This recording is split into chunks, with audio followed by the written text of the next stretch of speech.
back to the bank. We don't see it. We go into the monetary operation. They say, okay, they took 500,000 today. Okay, then we monitor the exchange rate, and the exchange rate did drop. People turn that over and say, I put taxi, I was in a taxi, I went in Yucatan, and they saw me. I don't want worry about sitting in the room with the central bank. What I want to clarify is that Samuel D. Jr. is Minister of Finance. You got to respect the office, even if you don't respect the man. The Minister of Finance can't even go outside to pay government worker. He can't go in the street to pay worker. We don't do central bank operation. This is what I'm trying to understand here. Listen, I'm aware of the CBL doing their work, but I do not do their work. I don't go, nobody from the Ministry of Finance goes with the CBL. If they don't know how to do it, Samuel 12 will not take the responsibility as the fiscal minister. The technical management team cannot tell the central bank how to do monetary policy.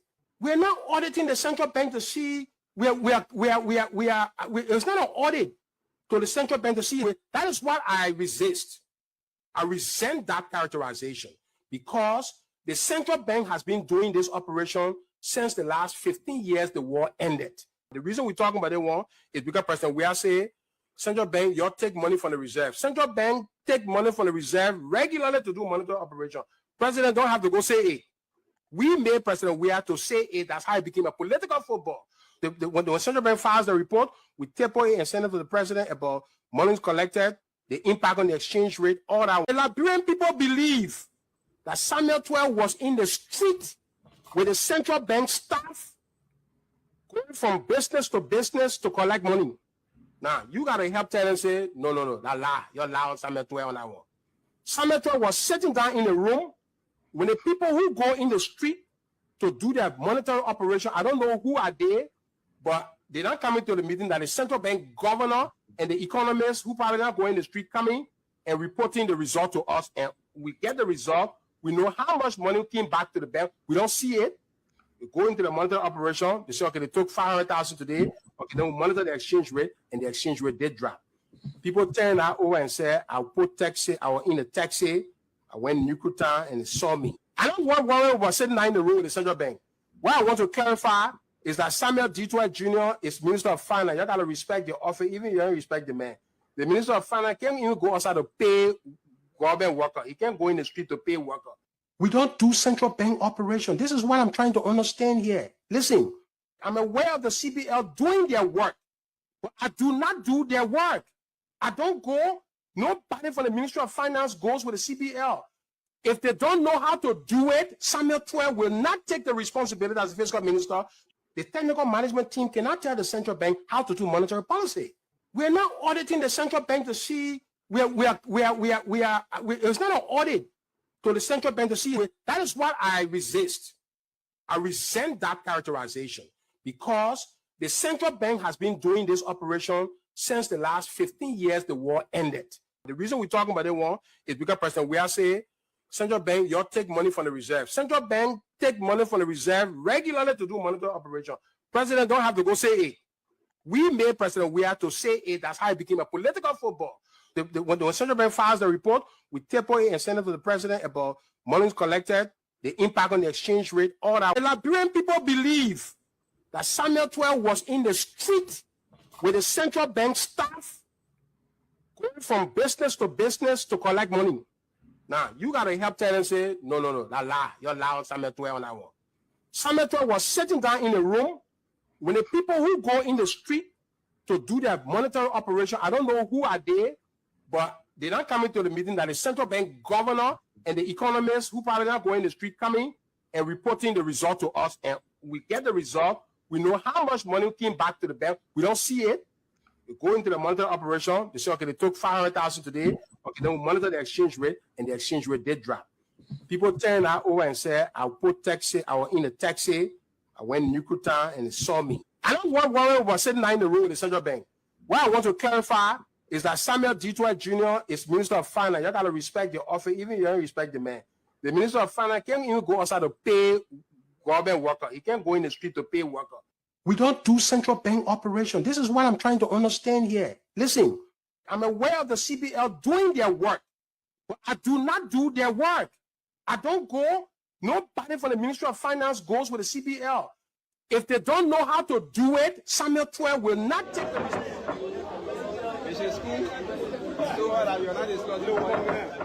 Any kind of document you want, I think that man can give it to you. Any kind of document you want, criminal, speaker, Richard Cook can give it to you. People from the far west were in that period. And the people accepted over there, for which they allow me to even file for the man. He thought he could keep on doing it. He can't even bring another fake divorce paper. The person said, no, we check. But we hope that all of you and all of us cross over, and I want to say on behalf of the ministry, to all of you members of the Medical Reporters team, so you must follow suit with what you do, all of you are accountable for. We'll see the first one, the 12 o'clock. Here means at 12 o'clock. But we sitting there, people walking here out. Sometimes it's not. If not just you, I also look forward to. So let me start like this.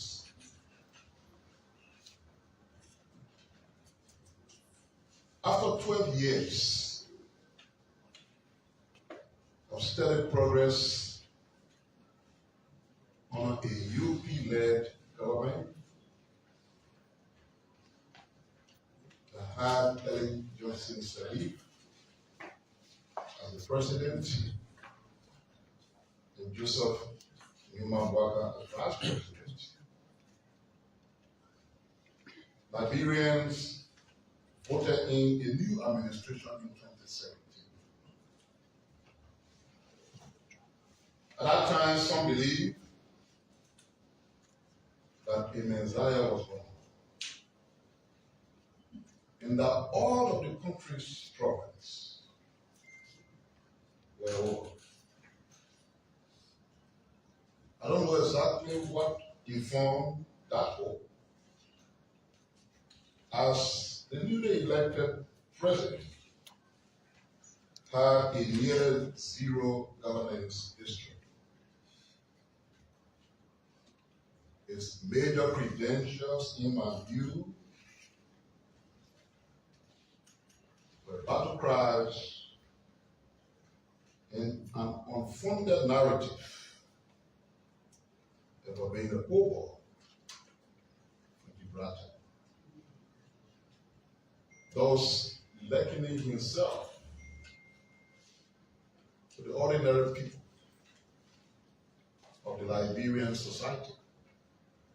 That he was like them, that he's lived and experienced hardship and poverty, that he was born in poverty.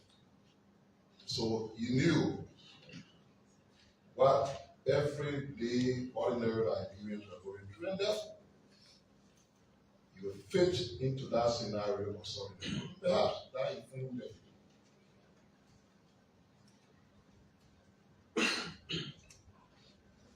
And I say unfounded narrative because many other stories have been told by the same person. From the poor boy in Gibraltar, to being born into where we're building a home house at the age of 19, two parallel stories. So for me as an individual, I struggle. Which one of the stories I should believe?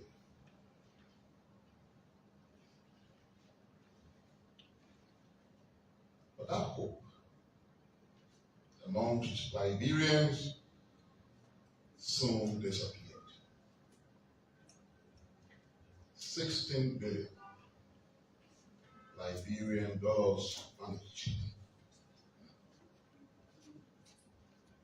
and dumped on the Liberian market. With that action, inflation blossomed. And the exchange rate fast rocketed. 25 million US dollar was placed in Ghana Moscow Bay. The Liberian people believe that Samuel 12 was in the street with the central bank staff going from business to collect money. Now, you got to help tell them, say, no, that lie. You're lying on Samuel 12 on that one. Samuel 12 was sitting down in a room when the people who go in the street to do their monetary operation, I don't know who are they, but they don't come into the meeting that the central bank governor and the economists who probably not go in the street coming and reporting the result to us. And we get the result. We know how much money came back to the bank. We don't see it. We go into the monetary operation. They say, okay, they took 500,000 today. Okay, then we monitor the exchange rate, and the exchange rate did drop. People turn that over and say, I put taxi, I was in a taxi, I went to Nukuta, and they saw me. I don't want Warren was sitting there in the room with the central bank. What I want to clarify is that Samuel D. Jr. is Minister of Finance. You got to respect the office, even if you don't respect the man. The Minister of Finance can't even go outside to pay government worker. He can't go in the street to pay worker. We don't do central bank operation. This is what I'm trying to understand here. Listen, I'm aware of the CBL doing their work, but I do not do their work. I don't go. Nobody from the Ministry of Finance goes with the CBL. If they don't know how to do it, Samuel 12 will not take the responsibility as the fiscal minister. The technical management team cannot tell the central bank how to do monetary policy. We're not auditing the central bank to see it's not an audit to the central bank to see. That is what I resist. I resent that characterization because the central bank has been doing this operation since the last 15 years the war ended. The reason we're talking about the war is because President Weah say, central bank, you take money from the reserve. Central bank take money from the reserve regularly to do monetary operation. President don't have to go say it. We made President Weah to say it. That's how it became a political football. When the central bank files the report, we taper it and send it to the president about monies collected, the impact on the exchange rate, all that. The Liberian people believe that Samuel 12 was in the street with the central bank staff going from business to collect money. Now, you got to help tell them, say, no, that lie. You're lying on Samuel 12 on that one. Samuel 12 was sitting down in a room when the people who go in the street to do their monetary operation, I don't know who are they, but they don't come into the meeting that the central bank governor and the economists who probably not go in the street coming and reporting the result to us. And we get the result. We know how much money came back to the bank. We don't see it. We go into the monetary operation. They say, okay, they took 500,000 today. Okay, then we monitor the exchange rate, and the exchange rate did drop. People turn that over and say, I put taxi, I was in a taxi, I went to Nukuta, and they saw me. I don't want Warren was sitting there in the room with the central bank. What I want to clarify is that Samuel D. Jr. is Minister of Finance. You got to respect the office, even if you don't respect the man. The Minister of Finance can't even go outside to pay government worker. He can't go in the street to pay worker. We don't do central bank operation. This is what I'm trying to understand here. Listen, I'm aware of the CBL doing their work, but I do not do their work. I don't go. Nobody from the Ministry of Finance goes with the CBL. If they don't know how to do it, Samuel 12 will not take the responsibility as the fiscal minister. The technical management team cannot tell the central bank how to do monetary policy.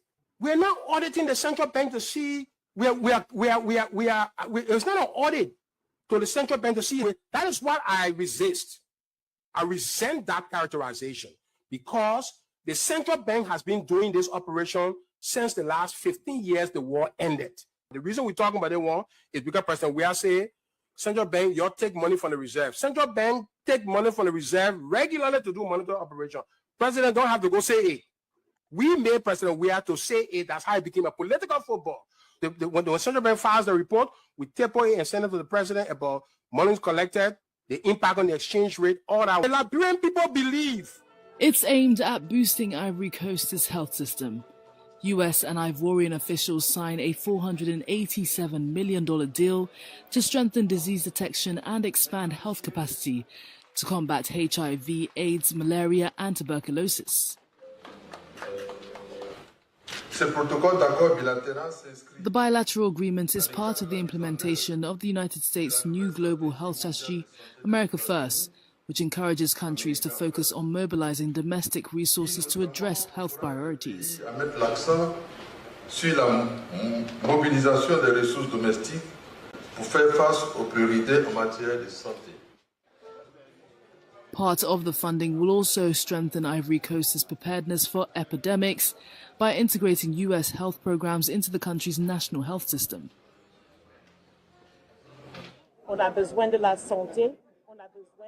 We need health, we need energy, we need infrastructure, and so working side by side is our vision for today and for the future. My responsibility is on a state to tell me that the people of Foya, Kolahu, the young people need scholarship. That's why we are here as caucus. It said 3 separate must coordinate at all times. If Senator Momo Saros is the senator of this county, to buttress this government and buttress this president, buttress he himself, his honor obligation to give thousands of scholarships to Lufians. If Momo Saros, for example, the political leader of District Number 3, while it is true we will be negotiating with the president and his programs, but he need not be told that the children and the young people from Kolahu need to go to school. Judy need not be horrible, I'm sorry, that the people of Wahasa, Vaho, Tingia need to go to school. Kisi Colley need not be told that his people need water, electricity, or scholarship. That is the responsibility the president is trying to set the roadmap. Say, I have the bigger one, but the smaller one, let's work so that Lofa County can be great. Mr. President, you can rest assured, with the unity you see in the caucus, in terms of national policy, that is our role, to make sure we champion that at the legislature. And we have been doing it since the inception of the government. You have added additional responsibility today that have also helped to further make the job easy, or easier for ourselves and our people. Your proposal, your recommendation, more besides the father of the land, the godfather of the land, the uncle of the land, cannot make a proposal or suggestion like he said, I'm not dictating. But it's implied, Mr. President. You that want to argue, will argue.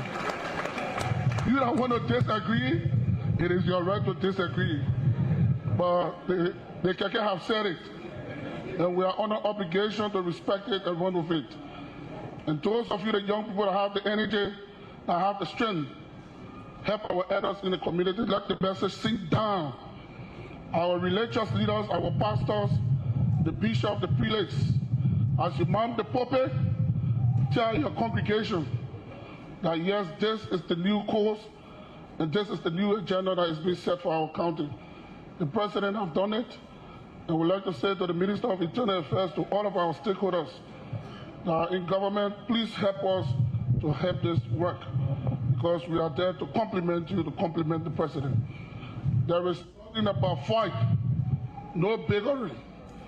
You commissioner, nothing going to change you as commissioner. You paramount chief, we have not come to force with you. The youth leader, once you are appointed by the president, that respect continue and remain in full swing till otherwise. All the president have said, we set up a committee to work alongside, side by side, to make sure we all work to make it happen. Thank you, Mr. President, you have said it right. I think in my view, in my opinion, the meeting have rested because you have already given the marching order. God bless the people of Lofa County. All deserve support.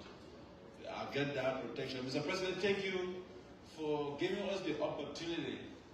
Just that we never supported you during your election, but you brought us closer. Thank you. And today, Mr. President, one thing I can talk about, I feel more happy and secure in your administration than previous administration.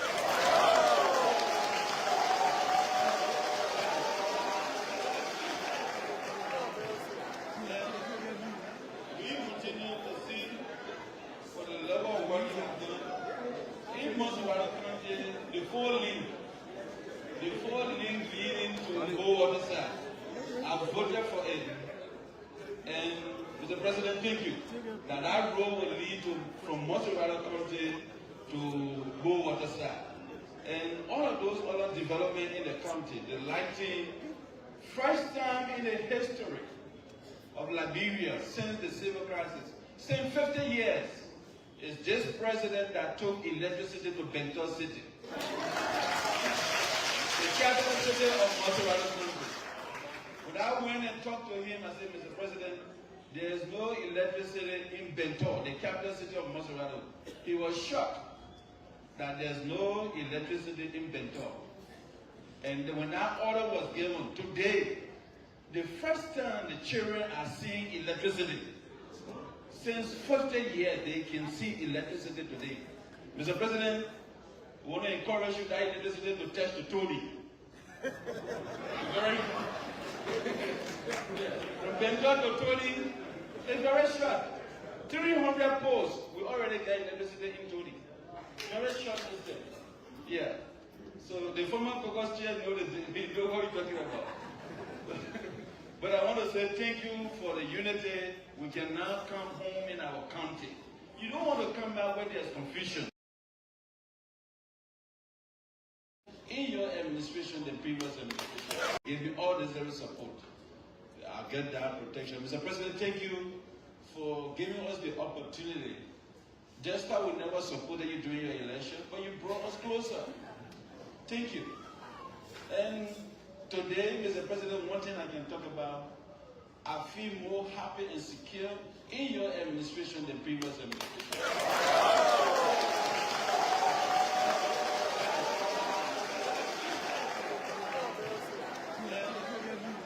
We continue to see for the level of work you have done. In most of our country, the four links leading to the whole other side. I've voted for all necessary support. I'll get that protection. Mr. President, thank you for giving us the opportunity. Just how we never supported you during your election, but you brought us closer. Thank you. And today, Mr. President, one thing I can talk about, I feel more happy and secure in your administration than previous administration. But you brought us closer. Today, Mr. President, one thing I can talk about, I feel more happy and secure in your administration than previous administration. Today, Mr. President, one thing I can talk about, I feel more happy and secure in your administration than previous administration. Today, Mr. President, one thing I can talk about, I feel more happy and secure in your administration than previous administration.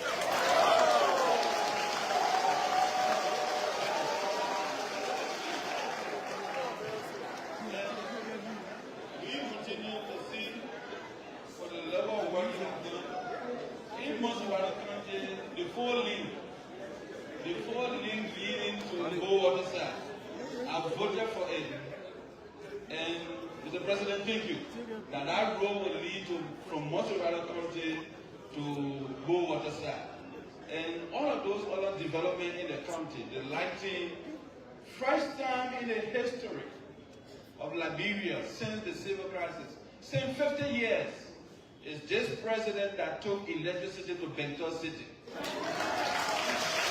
the capital city of Maserati country. When I went and talked to him, I said, Mr. President, there is no electricity in Bentor, the capital city of Maserati. He was shocked that there's no electricity in Bentor. And when that order was given, today, the first time the children are seeing electricity. Since 50 years, they can see electricity today. Mr. President, we want to encourage you that electricity to test the Tony. From Bengal to Tony, it's very short. 300 posts, we already get electricity in Tony. Very short system. Yeah. So the former caucus chair knows what you're talking about. But I want to say thank you for the unity. We can now come home in our county. You don't want to come back where there's confusion. Morning changers in the street to quote mob of excess liquidity. That money ended up in the pockets of officials, and the exchange rate got even higher.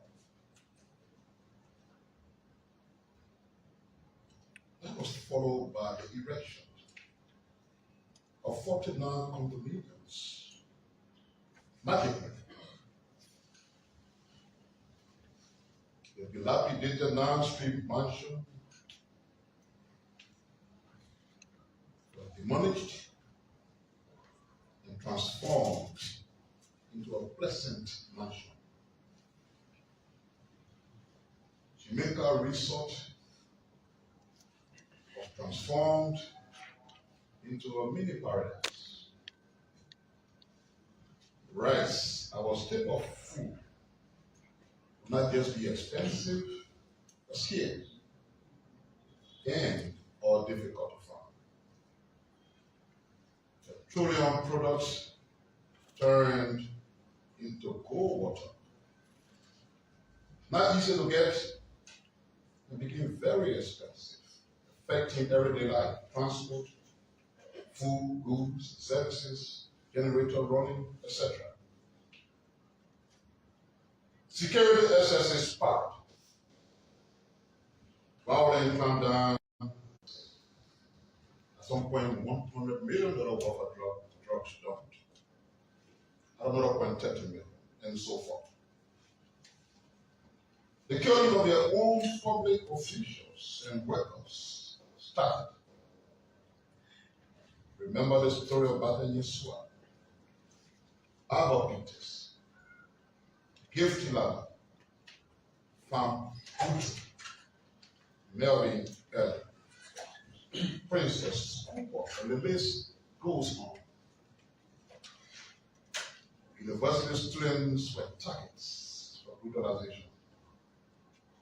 Remember the episode at one point near the U.S. Embassy? The situation with Walter Sissoon, who now lives in exile permanently. Remember the tawdry action of a lawmaker marching on the university campus with dogs and brutalizing university students. Our donors and partners complain publicly that their money in the central bank was stolen. A sitting U.S. Congressman, Chris Smith, will go on to describe the Liberian government as kleptocratic. And a kleptocratic government is a regime in which corrupt leaders abuse power to steal the nation's resources for personal enrichment. They prioritize their own gains over the public welfare. It is essentially a rule by thieves. This involves systemic, large-scale investment and misappropriation of state resources, leading to poverty for citizens and dysfunctional in the state. This is the definition of what that Congressman referred to. Then an array of key government officials of the regime will later be sanctioned by the most powerful nation on earth. China and other countries targeted projects due to bad international relations. The ministry responsible for the nation's foreign policy was on accusation of sexual assault and violence, with almost no travel to the United States and other places by the head of that sector. Our president then was called to a place where no leader is called. And the only reason a leader will be called there is to be reprimanded. Anglia. A safari of over 50 days took place simply to watch Walker or one song play. That was financed by public funds. Vehicles secured with public monies were diverted to private use. In case you know the asset recovery team is involved with, even though there have been legal delays and obstacles. Millions were stolen through the Financial Intelligence Agency, a case for which the former finance minister is currently standing trial. You must note that they not denied the allegations, except they argued that they were authorized. Civil servants go for months before being paid for a few months. 83 million of our reserve funds was illegally borrowed to pay salaries for the last 3 months of the administration. Foundations built with public monies claimed as private property. I could go on and on and on and on, naming what the nation turned into after that hope of 2017. I don't know, I have other things to talk about. And this was just to remind you of the Liberian people what took place before we got to where we are now. So let me begin to tell you the story of what has happened since we got to where we are. Keeping in mind all the bad narratives that I just explained to you. And before I do so, I think it would amuse me if I ask you somebody to just read this donor letter. Maybe your eyes are better than mine.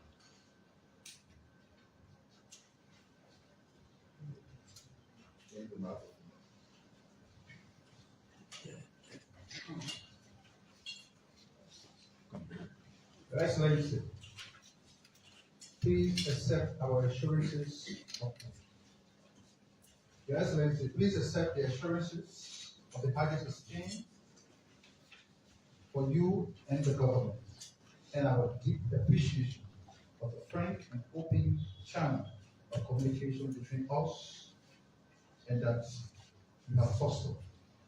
We regret to bring to your attention our receipt of a copy of the attached letter which was sent by members of your government to the Central Bank of Liberia, designating funding to be removed temporarily from a variety of accounts associated with donor programs. While some partners have been aware of particular accounts from which funding have been removed for purposes other than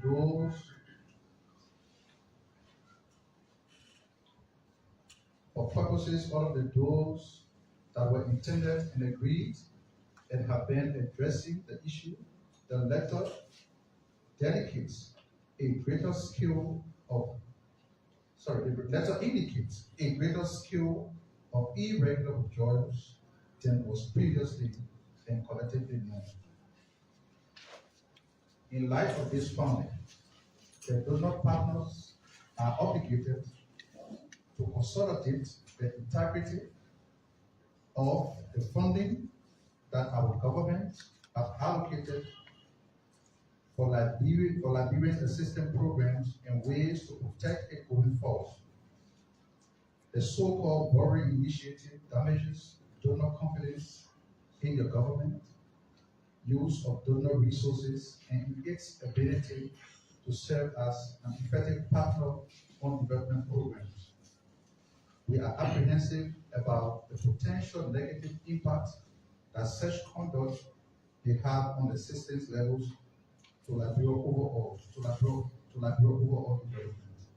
We appreciate your understanding of our concerns and your prompt action to ensure that any funding that has been removed from donor accounts for expenditure outside of agreed usage is restored without delay, and that such unacceptable practices cease immediately. Sign. We welcome the opportunity to discuss this serious issue with you. Thanks for your attention and response. Sincerely, His Excellency, Her Excellency Helene Keith. She's the head of delegation, Ambassador EU delegation to Liberia. It also signed by His Excellency Terence Wills, Ambassador of France. Mr. Little Pambak, Chargé d'Affaires, Embassies, Federal Republic of Germany. It's also signed by Her Excellency Catherine Campbell, Ambassador of Ireland, His Excellency Tusmu Kimino, Ambassador of Japan, His Excellency Bernard Andres Hall, Ambassador, Royal Netherlands Embassy. Okay, His Excellency Ingra. Okay, so it's also signed by the Ambassador of Sweden, the Ambassador of the Embassy of the United Kingdom of Great Britain. It is, of course, the last Christine Eder Embassy of the United States. So the letter is self-explanatory. It tells you the kinds of embarrassment that we face as a country. And so Liberians acted to save their country from such damaging scenario. So they did that well. So this one came from foreign actors. Some of the things I said had to do with foreign actors. So I will start with what has happened about Ministry of Foreign Affairs. The year 2025 was a strategic inflection point for Liberia's foreign policy. The Ministry of Foreign Affairs consolidated high-level partnerships with the United States of America, with France, Morocco, expanded Liberia's diplomatic footprints by establishing relations with Iran, Uzbekistan, and Croatia, and advanced multilateral leadership, culminating in Liberia's successful election to a non-permanent seat on the UN Security Council that will be occupied from 2026 to the end of 2027. The Ministry of Foreign Affairs pivoted to economic diplomacy. It strengthened diaspora engagement,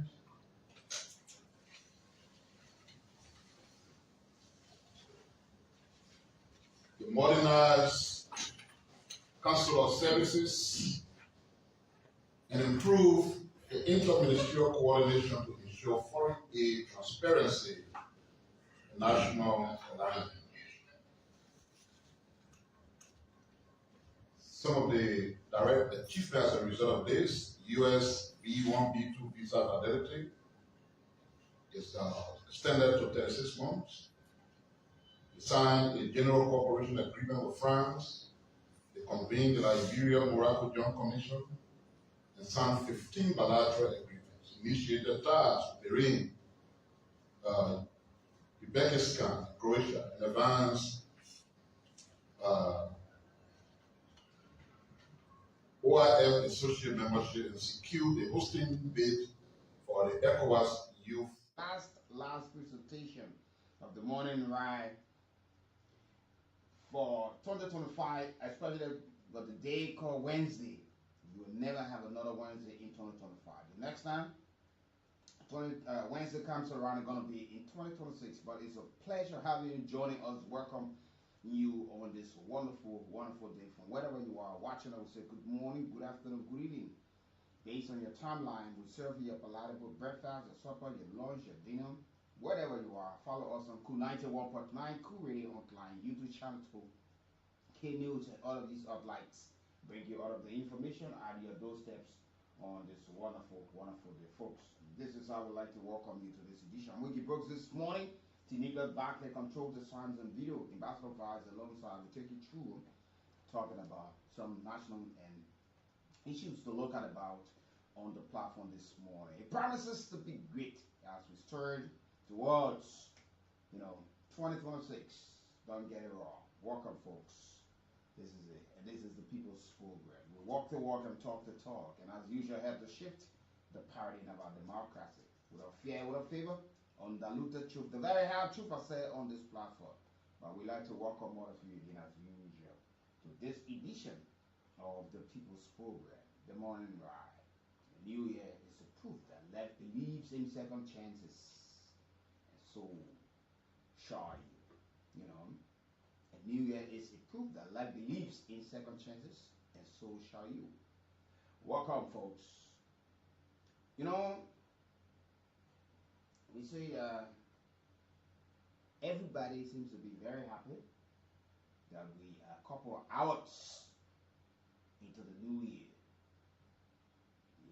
All of the prayers, all of the wishes, all of what we have asked for, some of them about to be answered. But let's take into consideration while we are gearing and cheering out this morning and say, oh yeah, today is the last day in the year 2026, and which is the last presentation in 2025. It's the last as we get towards entering 2026 on tomorrow, or sharply by 12 a.m. tomorrow morning. We will find people shouting, celebrating, oh, Happy New Year, we don't die, and all of these things. But what we want to say on this platform before we start to talk any other things, be mindful. Tomorrow is not promised. Continue to ask for God guidance. As we all woke up this morning celebrating and happy to see the last day in the 25th day in December, and the last, or the 30th, the 31st day in December, and the very last day in 2025. It is incumbent upon you, if you want to see 2026, continue to pray, guide yourself, do not be reckless with your lives. Be mindful of what you do, because as we all today, we say, yeah, we are saying the last day in December 2025, there are folks, families that are currently crying. There are some terrible accidents that took place last night. And even currently, there are people who have given up the ghost this morning in hospitals and at home. We are not different from them. It is not yet over. So learn to say your prayer. There's a terrible accident in the Tinkersville Belt, a truck, you can't believe it, in a ditch. Just imagine. The front tire leading from under the truck. And you just, Lord, thank you for today. And we'll continue to say thank you. And to all of you, parents, we said the very same thing during the 26th, the December celebration, the Christmas celebration. We said it on this platform, and after that, we saw a couple of kids that were missing. Even up to this time, we still have a lot of missing kids announcement. Even some adults. There are folks who have not even gone back home, whether they are alive or not. That's why we keep asking parents to parent well. And we need all of the folks to do the needful. You pray and ask God to have you something to eat with your kids, and you watch over them, all allowing them to go distances that they can be in your reach as soon as you call they around. For some of you who have the capacity to have television, make sure that after the kids have found something to eat, you have given them something to eat, they can sit and watch the cartoon or whatever show that will make them feel happy, that they do it. Not everybody out there to celebrating for the right reason. Not everybody you see out there because they want to be there. They are there for purpose. Some are evil, some are devilish, some there to put people in pains. And some of you get carried away easily by little or nothing. So you have to be mindful. It is not the time to be loose. It is not the time to say, oh, you got to run to this place, you want to run to that place. The other person call you, the other person call you because you got all of these things. You are not better than those who have died. But be grateful that you have the chance to wake up this morning and you can have a breath of fresh air. It's a second chance. Like I said in my opening statement, every sunrise in a new year is an invitation to begin again, stronger and wiser before. And the new year is a proof that life believes in second chances. And so shall you, right? We know politics will be all over the place as we enter the second year of the Unity Party. As soon as we get there will be a lot of questions for them to answer. The president is about planning to, in 2026, in January, will present his State of the Nation address, his report to the people through our legislators, be telling us the challenges, achievement, the way forward, where we are, and might be submitting some new bills to be enacted into law, proposing some agency or whatever. But we all got to be hopeful and pray that we all see that we all get there, and we can be able to critique constructively all of those engagements or what of what will be said. But in the midst of that, we want to say here again, it started some part of last year and we all thought this was a joke, and we started to play with it. We laughed, we joked, oh man, we'll not go anywhere, we'll not go anywhere, until we saw the John Chima of which the president is supposed to be, to address the direct representatives of the people, making report that they should make report to us. But got under fire, also an attack. There, that matter yet to be settled, and there are a lot of things still surrounding that matter. We saw the then Speaker, Councillor Funati Kufa, was removed. The highest court in the land said he was removed illegally. A group of lawmakers from the lower house referred to themselves at the time as majority bloc. And we left on that and did not get an answer until things went the other way. We were reinstated, but resigned going forward where he could not get the kind of a support from his colleagues who had already resolved that he would not, and they would not sit under his authority. And that prompted him to attend his resignation. And Speaker Richard Kuhn got elected after first presiding as Speaker. But we now get a report there are numbers of lawmakers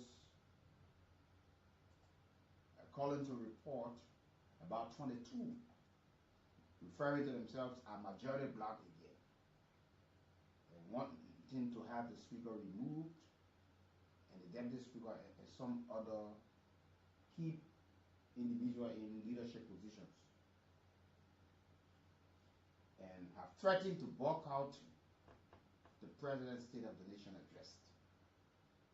And we are told there was this major meeting on yesterday with Bokun and those people trying to resolve the matter, but it seems that there was no final solution into the matter, and he stay engaging them and wanting to see how best they can resolve the matter. But the folks are saying, that's why we keep saying, And if this matter is not properly addressed or rescued, we see ourselves returning to where we just left from. We will bring this country to a standstill and start to have constitutional crisis that we did before. And we saw that people walked scot-free after all of what we saw. So the folks are now saying there are a lot of things that need to be addressed.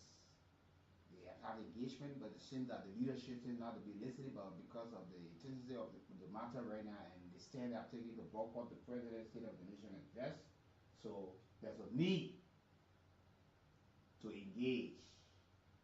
So we raise against time for Speaker Kuhn and his team to have this matter settled.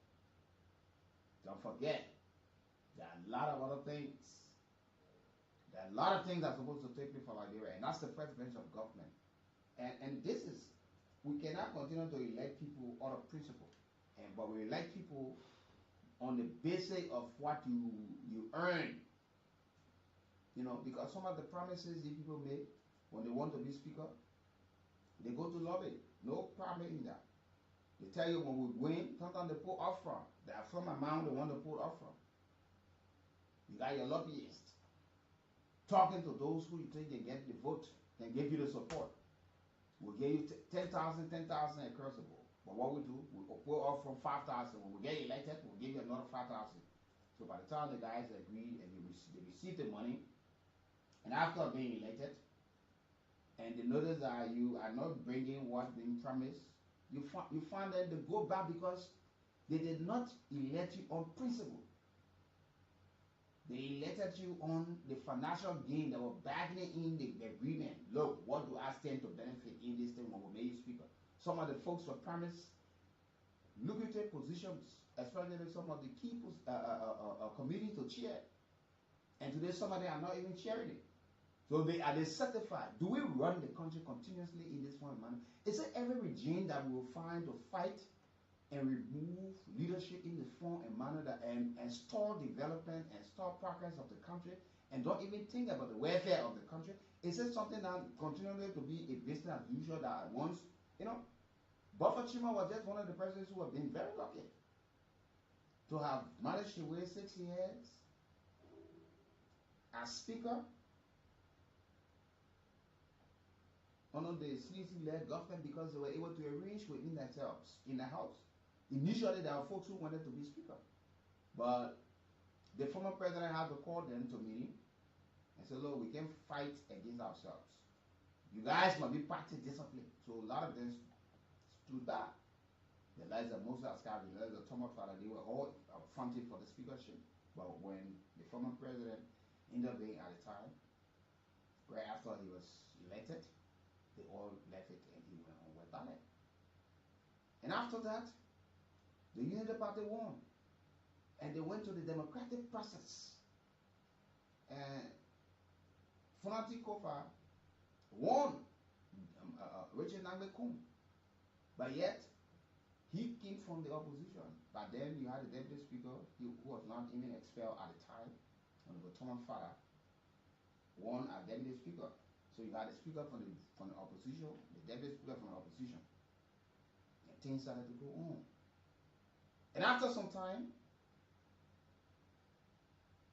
the speaker was out of the country, and some of the lawmakers plotted to have him out. That he was not proceeding rightly, the leadership style was poor, and there were a whole lot of counts against him, accountability, corruption, and all of these things. And he yesterday came back to the country, tried to meet some of the colleagues to smoke the peace pipe, but he could not get them to sit on his gavel. And so every time he, as the legitimate speaker at the time, when there's a section, there is no number to constitute a quorum. The majority block elsewhere having their own section, running the show, threatening that if the clerk and this person, even initially Thomas Fowler said, the deputy speaker, he said, look, my boss enjoy the trust and confidence of me. There's no way. But when he got threatened by the colleagues that he will find himself in the same fate or riding the same boat that Honorable Fonati Kofa was in. he left and he joined it. We saw how things started proceeding until one morning, December 18th of last year, we go up to the sun that we saw fire at the Capitol building, at the John Chamber. And up to today, we stay on that matter. And now we're hearing again of the removal. And the folks who want to have them removed, they are alleging that corporate allegations against the Speaker, Deputy Speaker Thomas Fowler, and the leadership of key committees. They spoke about the issue of waste means finance, rule order administration, and they are talking about poor leadership, weak administrative oversight, and marginalization of rank and file members. These are some of the things that they are bringing up. So now positions are now the order of the day, order of them representing the people. You know, this is the part of it. You did not go over the first by yourselves. You got elected by people. You are the direct representatives of the people, the people's deputies. And before you ascend or be appointed or elected any positions over there, you must first be elected as equals. Everybody get elected as representatives or senators before, among your peers, before being seen as leader among your peers. So the first thing to take into consideration in getting there to fight for position, you must first receive the trust and confidence and the vote and will from the people and say, yeah, we're sending you there. But if you go there and abandon all of what they promised and what they post in you, but the people have seen you as the best among all of the folks, that's why they elected you, and you abandon the struggle and your cabinet function and only go to fight for position. Because you know when you're cheering on this position, you know the financial benefit. When you're on the other position, you know what comes with the position. But it's not about what the people benefit. It's not about what development, how do you love it with your colleagues, what are the roles are fixed, who you sit with. But it's about, I want to chair on this committee because this committee has the amount of money. This committee will do this committee got this benefit, this committee got this package. So we see the struggle for power continue. Because if even, trust me, a Honorable Richard Poon is removed today. If Honorable Richard Poon is removed today with Thomas Fowler, these very same people will go back fighting again and will start to experience the same problem. How do we solve it? Don't forget, Honorable Musa Belete stated that if Honorable Fonati Kofa is not returned as speaker, whoever gets there, he will spend $1 million or even over to make sure that he is stable, that the leadership and that person will be removed too. Who knows whether it's the making? Who knows whether this is the fight that I've started? So where do the Liberian people stand to benefit in the struggle for power over there? When you got key issues to focus on, you got the health sector, you got education, you got roads, people still going to the creeks. You got a lot of illicit mining activities in this country. How do we oversight unemployment? Look at the number of young people into the streets who are falling prey to illicit drugs. Look at the number. Look at prostitutions today. Nothing to harm.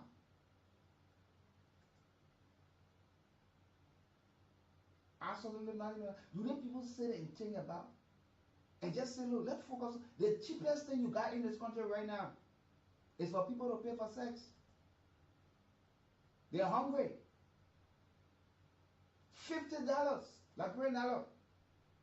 Wake up in the morning, driving to work, and see the number of young kids who are into the streets are going home. Our daughters, our nieces, who should be better people prepared for tomorrow. But you sit and watch, and these people are operating in your district. Like when you go to the Capitol building or you camping somewhere. Look at, we saw lawmakers camping. We saw lawmakers, expensive hotels, plotting to remove a person, and they make sure it took place. But at the end of the day, Liberians cannot point to, they were not fighting for Liberians. They were fighting for themselves. And this is not about opposition or imposition or no position. This is about lawmakers. So one year somebody can say, oh, like the ruling party or the opposition. These are the folks, all of them did the same, because we saw people, Thomas Fala came from opposition, CC, you are expelled. Why he did not listen to the party? You have people from the Unity Party too that were on the other side plotting the removal and or supporting then Speaker Kufa.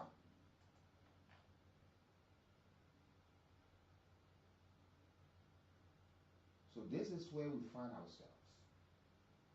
We are gradually getting to another issue again, where it's going to be something that we'll all be talking about.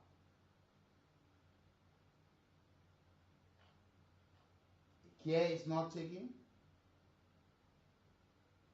We will be back in the next couple of weeks to where we were sometimes back. And this is something that must come to an end.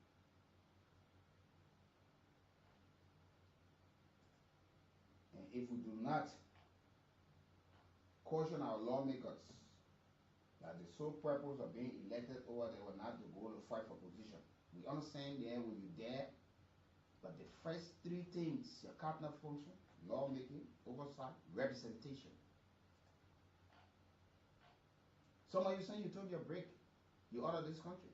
You participating through telephone, video call. Yeah, we're moving man. And while somebody's there talking, how much money? And you know, why the people are struggling? Because some people want to retain their seat or position in the house.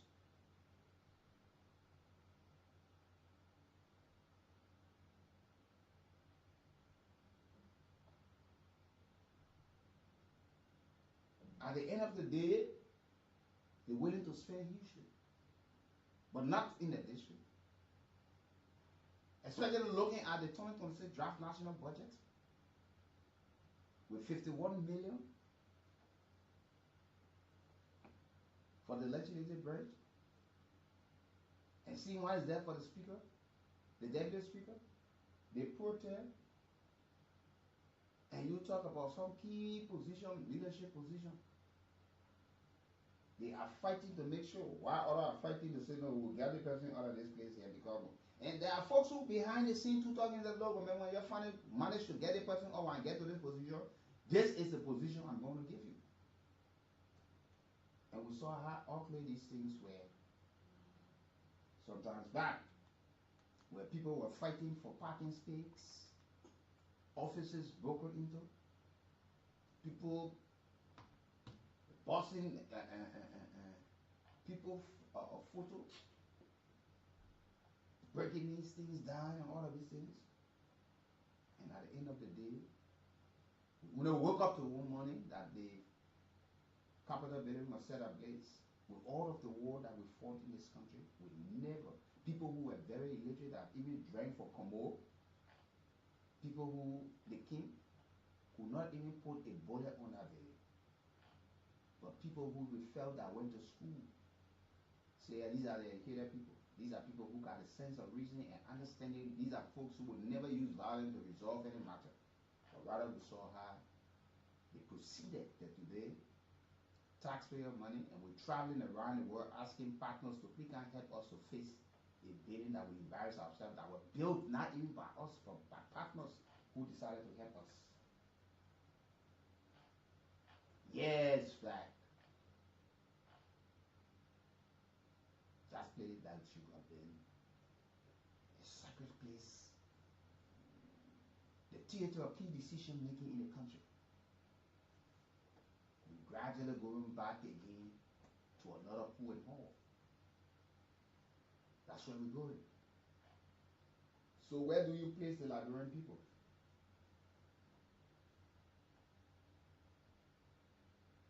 Where do you place the Liberian people? What's the interest? Because you always say, oh, that the people interest. We got to go, we are the people's representative, we're going to represent. But when you get there, it's a different ball game. You try to represent yourselves other than representing the people. You don't even go back for consultation. You remove people illegally without even having these people consulted.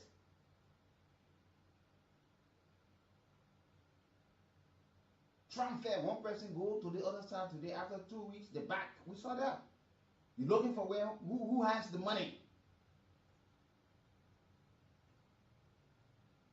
Who wants to be? You know.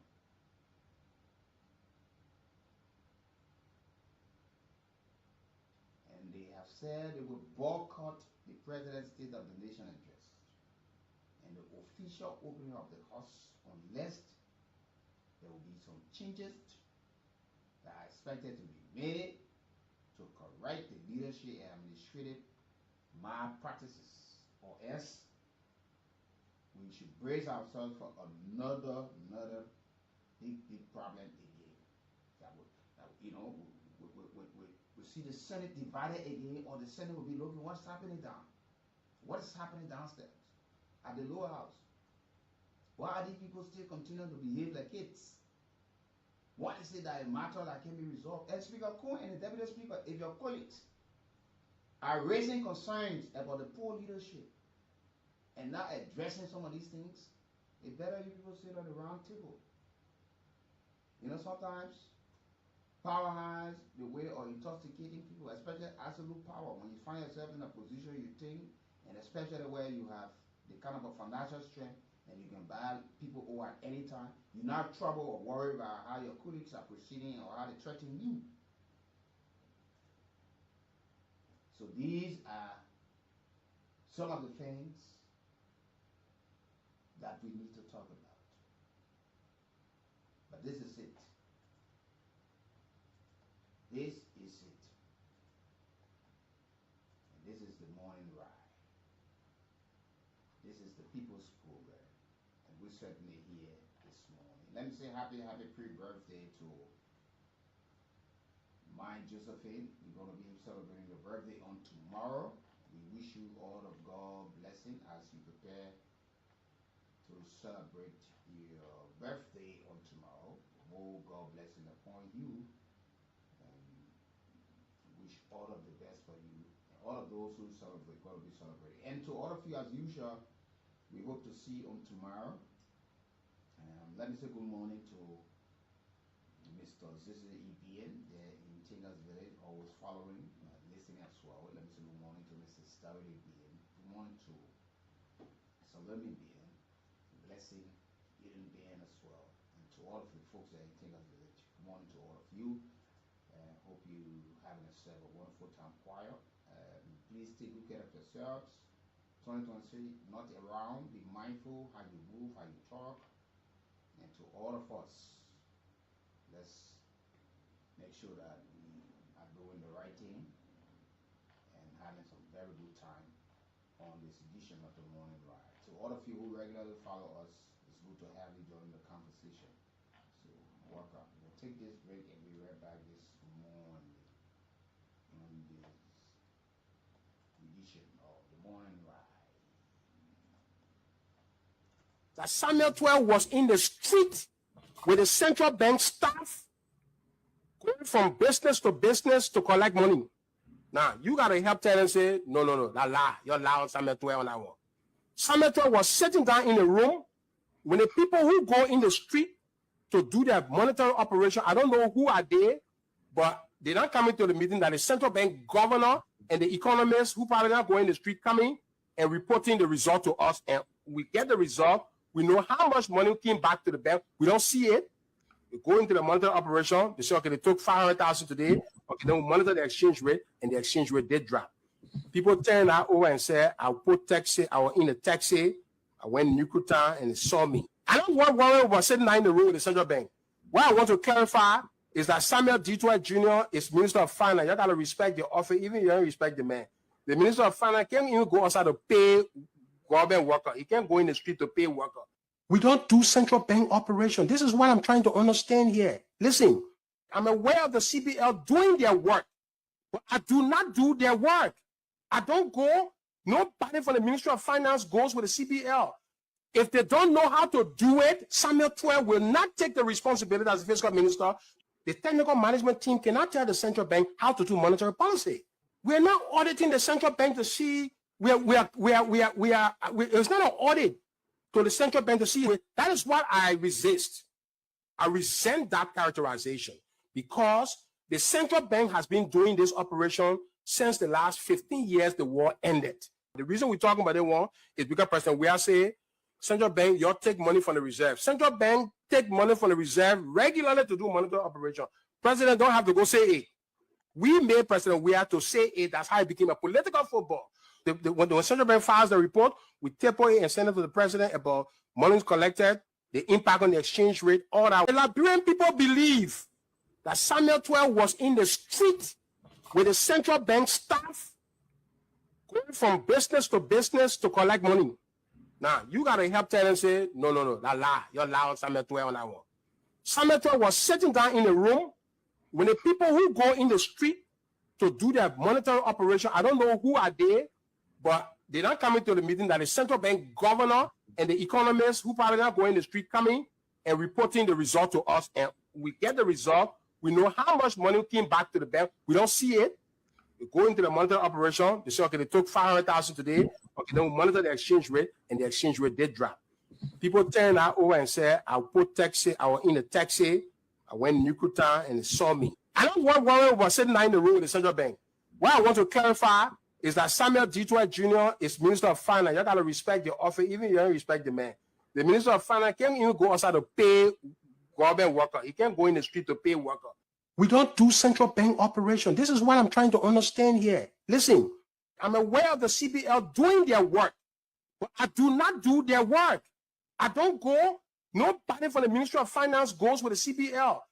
If they don't know how to do it, Samuel 12 will not take the responsibility as the fiscal minister. The technical management team cannot tell the central bank how to do monetary policy. We're not auditing the central bank to see it's not an audit to the central bank to see. That is what I resist. I resent that characterization because the central bank has been doing this operation since the last 15 years the war ended. The reason we're talking about the war is because President Weah say, central bank, you take money from the reserve. Central bank take money from the reserve regularly to do monetary operation. President don't have to go say it. We made President Weah to say it. That's how it became a political football.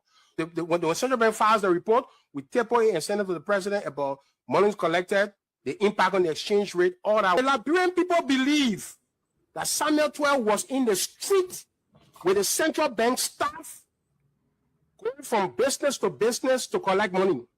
Now, you got to help tell them, say, no, that lie. You're lie on Samuel 12 on that one.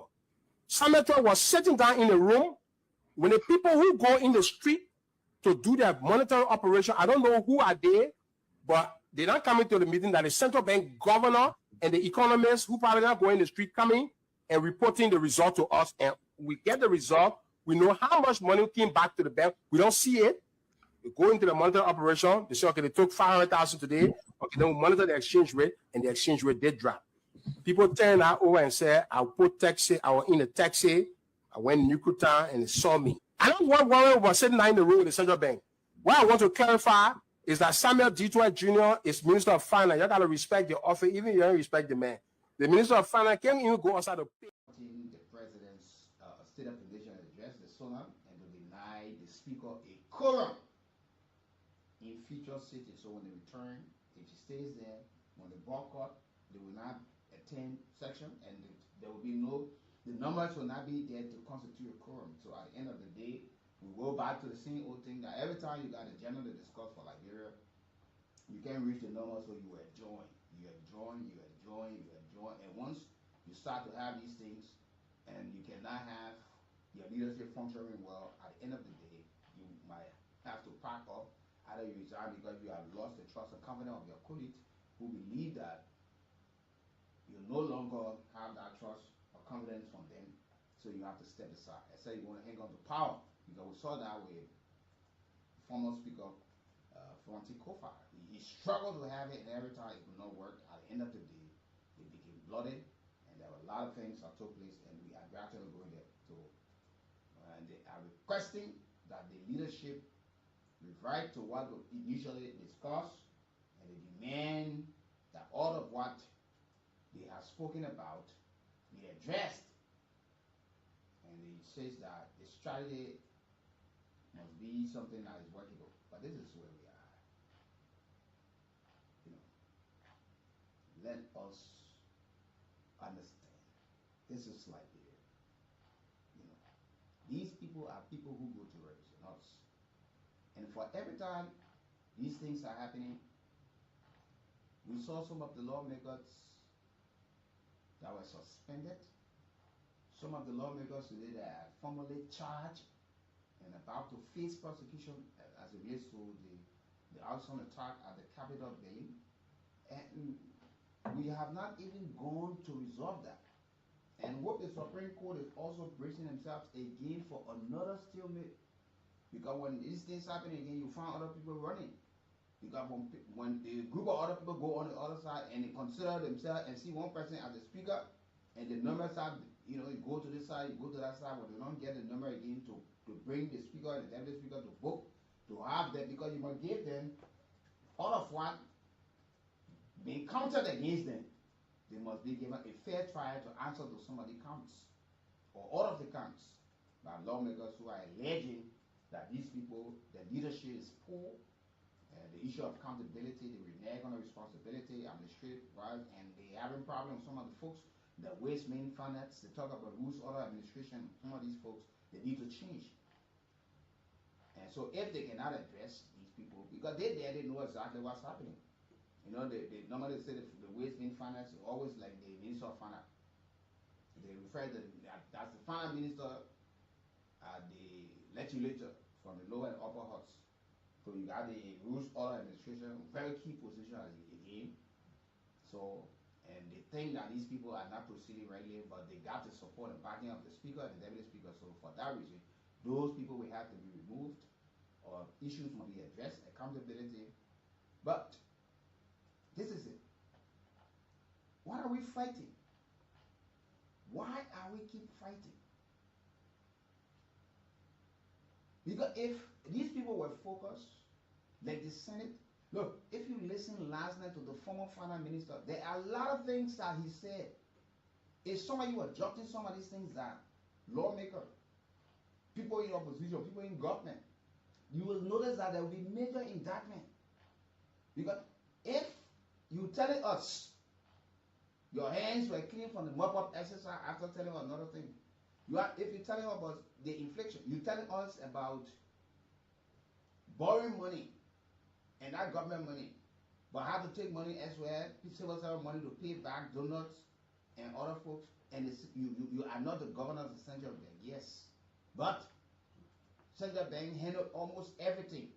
Then we'll be asking the question, because we have to go back. National Patriot, Election Talu, and other folks who are there.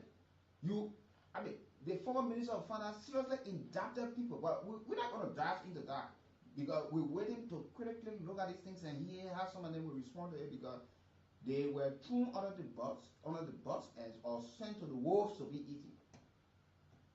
Yes. So these are issues that must not be swept under the rug. Because we stay asking questions about someone missing money, what I got missing, how did we get money? You know, people went to credit, people took money, and all of these things. But this is Liberia, and this is the country that we all yearn and hope for. Let me take this baby right by this morning. Government worker, he can't go in the street to pay worker. We don't do central bank operation. This is what I'm trying to understand here. Listen, I'm aware of the CBL doing their work, but I do not do their work. I don't go. Nobody from the Ministry of Finance goes with the CBL.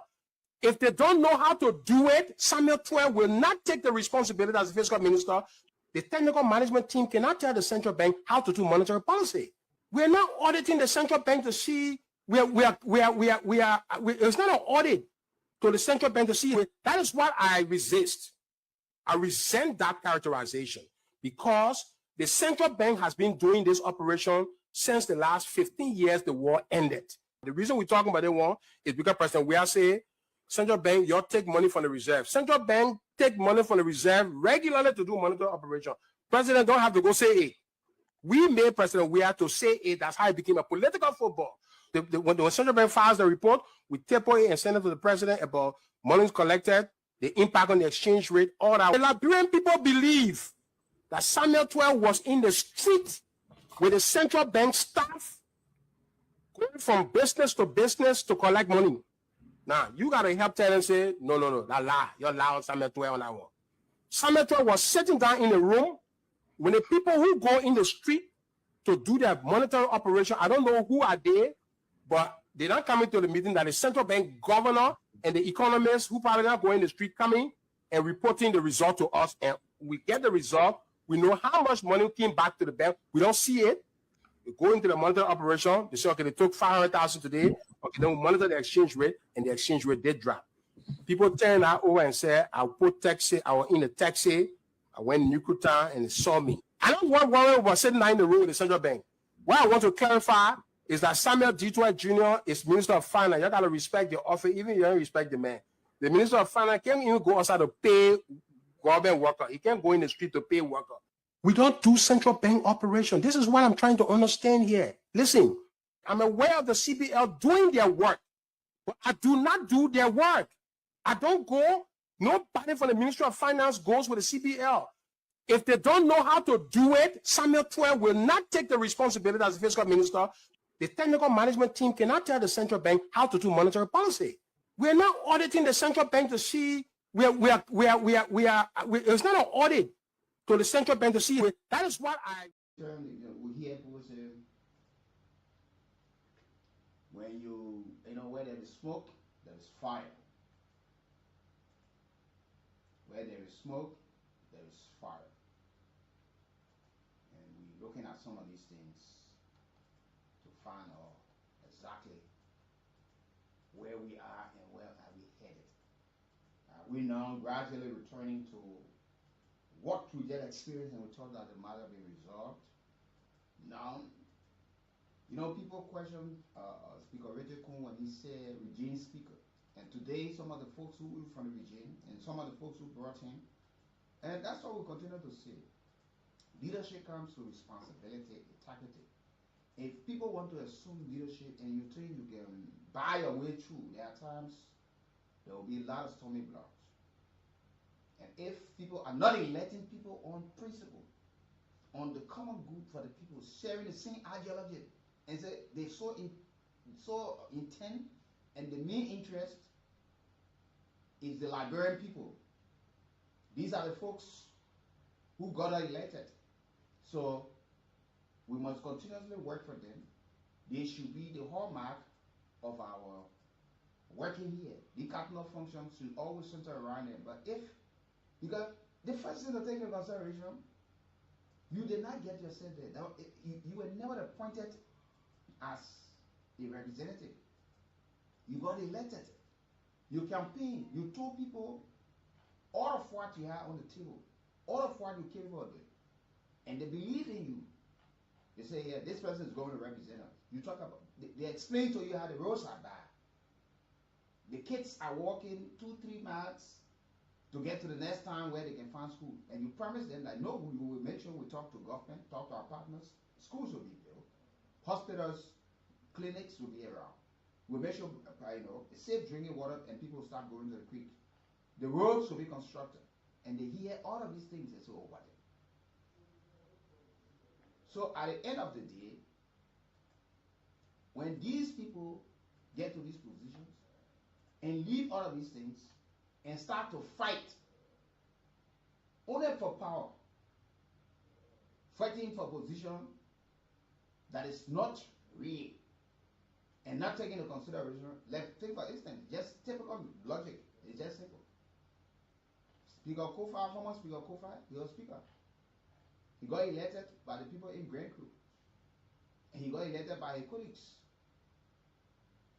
And today, he's no longer a speaker, but he's still a representative. He earned his salary and benefits.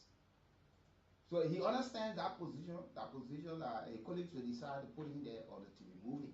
Because they got their own way of putting people, they know how to do it. But at times, when they do it and bring it to the national scene and start development and bring the country to constitutional crisis. And we just sit and watch. And just in less than a year or a little pretty close, we are having a leadership crisis at the lower house. You know, what is about this speakership position so much? Because people try, it's a beneficiary position for individual or for the country. Because let's look around and say, what then? You being speaker, let's see what the Liberian people benefit. Whether you come from this party or you come from that party, let's see what the benefit for the country.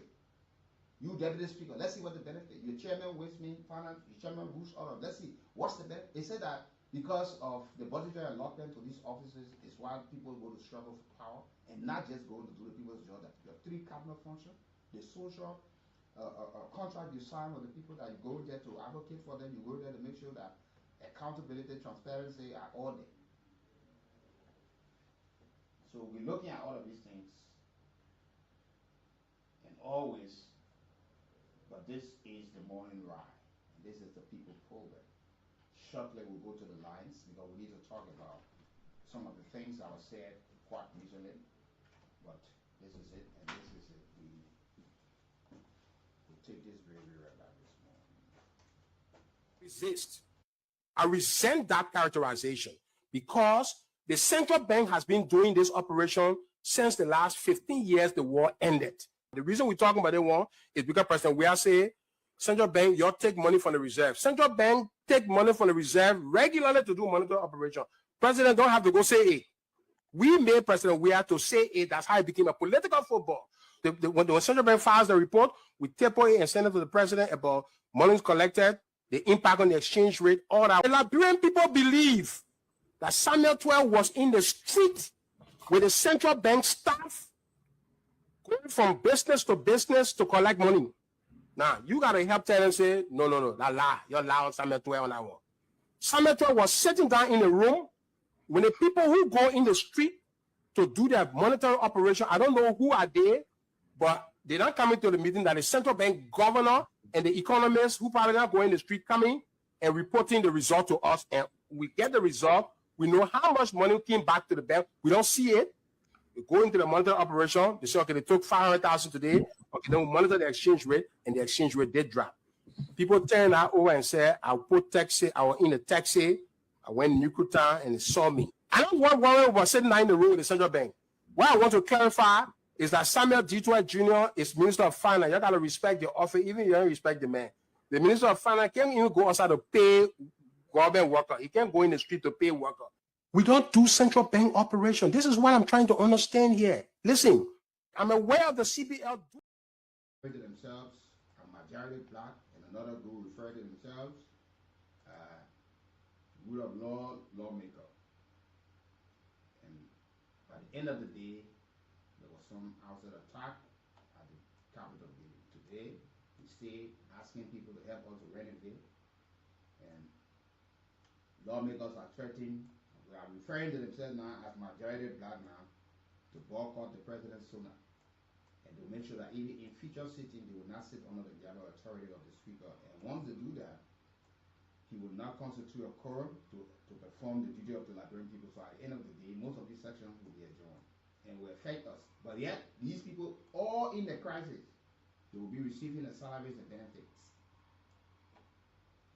We saw the people while we were in the impasse, all the fighting that was taking place, the other person who were law, government found money to give them the money for them to buy the vehicles. They were receiving their gas, their salaries and other benefits, and all of these things in the midst. And the Liberian people were not benefiting anything out of it. They were only crying, they were only feeling hurt in the process. So folks, shortly we'll go to the line this morning.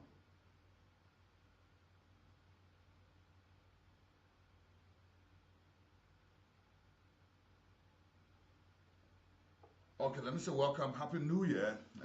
Yeah, we are certainly close to that process. Like the ambassador said, today is the last presentation of this year, and the last Wednesday, the next time is here Wednesday on this presentation. It will be in 2026. I want to say thank you to all of you. You know, our lawmakers, it's always been said that they are often the problem.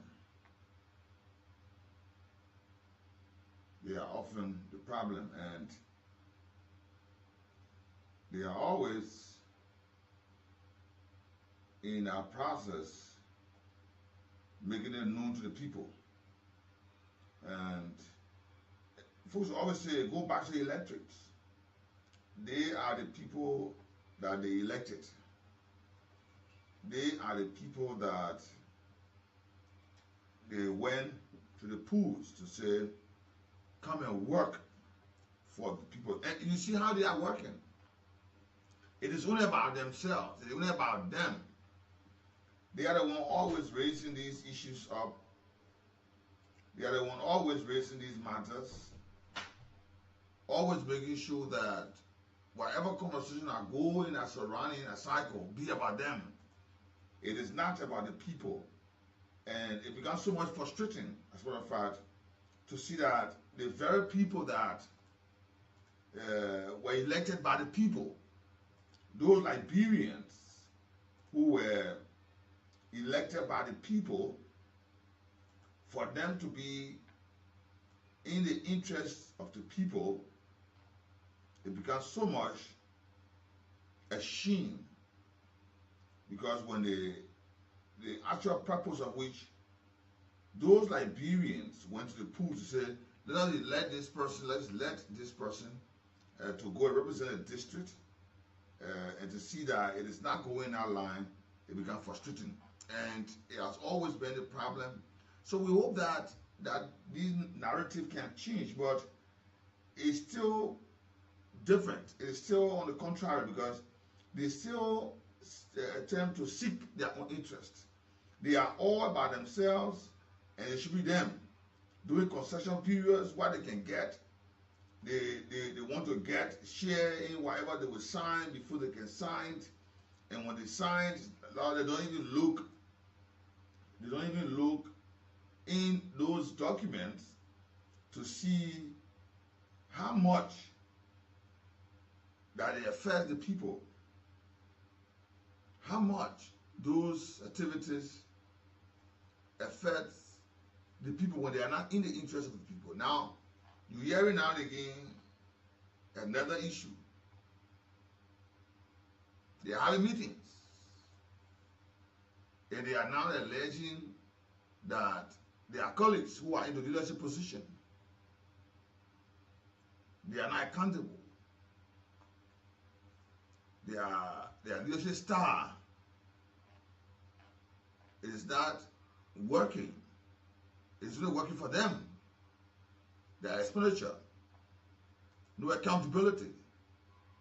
And for that, several of them are saying, no, we will make sure that we'll make the leaders unpopular. And this is a wild Liberia. And every time you hear, oh, waiting for 2029, waiting for the next elections. What happened before the next election? What happened? Should the Liberian people expect again that we are going to another crisis at the first branch of government? That as we enter the new year, as we return in the new year sitting, we'll be experiencing another crisis with them?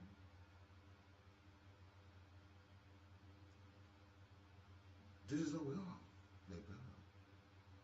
And it's up to you. Every time the issue arises, it's being pushed up to you. That you who made these people, you were in the trenches. You were there telling people, vote for this person. This person is the best. This is my own. Vote for them.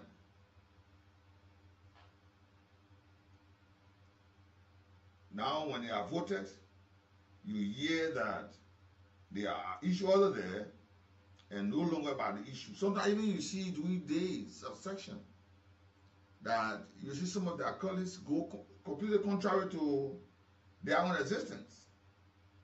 You hear a lot of noise. You hear a lot of counter accusations. You hear issues that are not even part of the conversation that should be held that day. But others want to have their personal interest looked at, not the issue.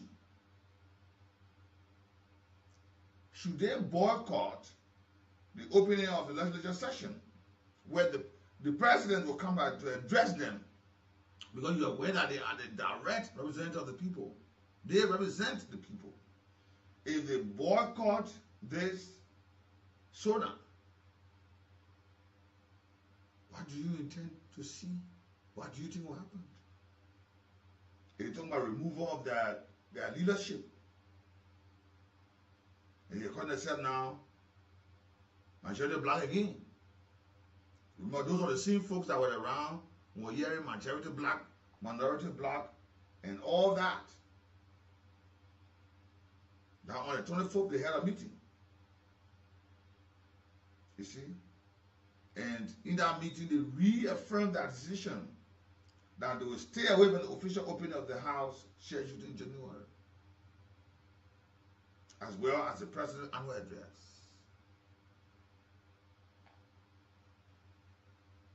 And we get a report that the number keep growing per the day. The number keep growing per the day. There were about 24 in person, and there were other lawmakers who were not in the meeting, but they phoned in and they also consented to the decision taken by the folks there. You see. Now they are raising serious concern, pointing fingers to the current leadership of Regina Wekun, because he said that he's Regina Speaker, and also the Deputy Speaker, Thomas Fala.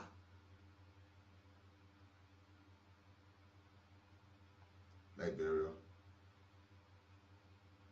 This is where we are again. What do you expect? One may say, oh yeah, it's constitutional. It is their right. When the issues, when they see it not working in the right line, to come out and speak, it is their right. They are the ones who place those people there. We're not saying that they should just go about doing whatever they want to do because they are being elected by their colleagues to lead the body. No. They are also lords, and they also have to work in line with those lords. You see? But what we are hearing now is that there's serious dissatisfaction within the House. That lawmakers are saying that they are not treated in the right way. They are not treated in the right way. The issue about the administrative staff, the issue about personal staff, the plenary secretariat, employees, especially in line with these recent salary issues. There are a lot of issues there. So what do we expect? We'll go to the line 0775-919-919. They are the lawmakers. They are the people that you elected. Again, you are hearing these issues among them again. What do we expect? And if they will boycott the SONA, Ambassador, the legislature again, they are coming forth in another way. Yeah. They who vow that they will represent their people, and you are aware that the kind of distractions these activities at that branch of government brings, how they affect the Liberian people. Because when they should have been in the number to sit and discuss normal business of the people, and they are not, they can't discuss. When they are local head, you know that they will not be able to represent the people. But Liberians, this is it. It's good that you hear these things. But they are the lawmakers. We say welcome again this morning, and welcome to you. We say Happy New Year in advance. We're just in the house now. Good morning. Good morning, Wiki, and good morning, Jane Nathaniel Vivar. Good morning, sir. This is Stephen Boto Morris, and I call you from Electoral District number 4.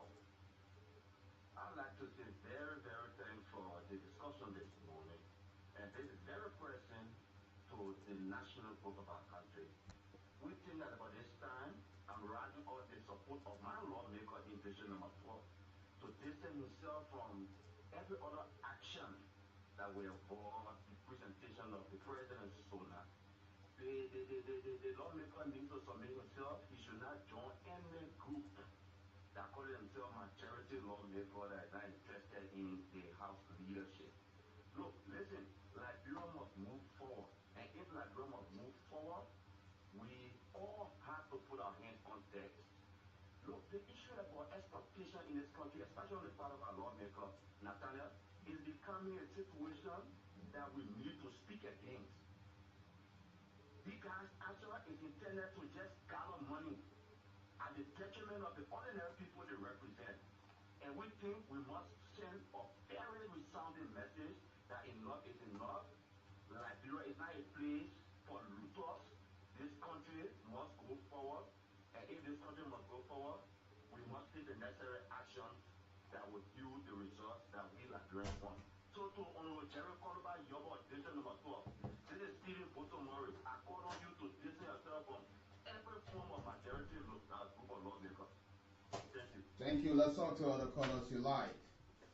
Yeah, good morning, Wiki and Nathaniel. I'm over here calling from Yeah, go ahead. Yeah, the issue of this minority block, it is a tendency now that you guys are using to establish. So every time up to how they call it, this August time, when speaker or opportunity was facing this process, when you guys sit, they will always come up with strategy that we form a majority block since the speaker budget is high, we form a majority block to at least allow so that we can be able to get at least something for ourselves. You guys are not in the interest of the Liberian. Why anytime we go into a crucial movement, they will always come up with a system. We saw the legislative impact during the Cocoa Speaker over time. The country was at the standstill, and we saw what was happening when we were crossing on the carpet. People would leave from the other blocks, they go to the other blocks, and they were collecting money. So they are started again, and we can't overlook these things. So, I mean, we the Liberian people right now, we need to stand on our feet to look at some of these things and to tell some of our lawmakers that, hey, these things that you guys are doing is not correct. And if you guys, we're not re-elect your 2029, because this thing is a serious problem. You just sit and you just see a group of people calling themselves majority block to obstruct a whole country. It is not fun. Yeah, because you see, if you look at things, most of the folks today, they don't even, since their representation, you don't see anything in the district that they, but everything is centered about what they want to personally give. Yeah, it's all about them. Advocating for the district. Go to so many districts. The roads are all in deplorable conditions. Nobody asks you to take money from your pocket, but you have that ability to sit with the Minister of Public Works, Minister of Farm money elsewhere, sit with your colleagues and see and be able to convince them. But we notice that it's not about advocating for the district. It's about, there are a couple of lawmakers who got the district and had their interest. They moved. There should be some things taken. But you find most of them there. They're just there, even living outside the district, so they don't even care whether they go to advocate for what, And they are not electing their colleagues based on principle. It's about the bargaining. What's in the package? Yeah. You want to make you speaker. When you become speaker, I got to be chair on this committee, or this is the amount of money you got to give up. And sometimes these people, because they want the position and they know how lucrative it is, they put up front. They will get certain amount of money and say, once I win, you guys will get the rest of that money. Who knows? It could be one of those problems that today they have not gotten the balance money. Mm-hmm. So they are returned. And Honorable Musa Beleza is also on record that he said once Kofa was going to be removed, you are going to even spend $1 million to make sure that he destabilize the leadership. he will make sure that they are removed. Who knows where it's coming from? So this is where we find ourselves. Every day we just go to one leadership. Every day. But we think that we have passed that. Morning.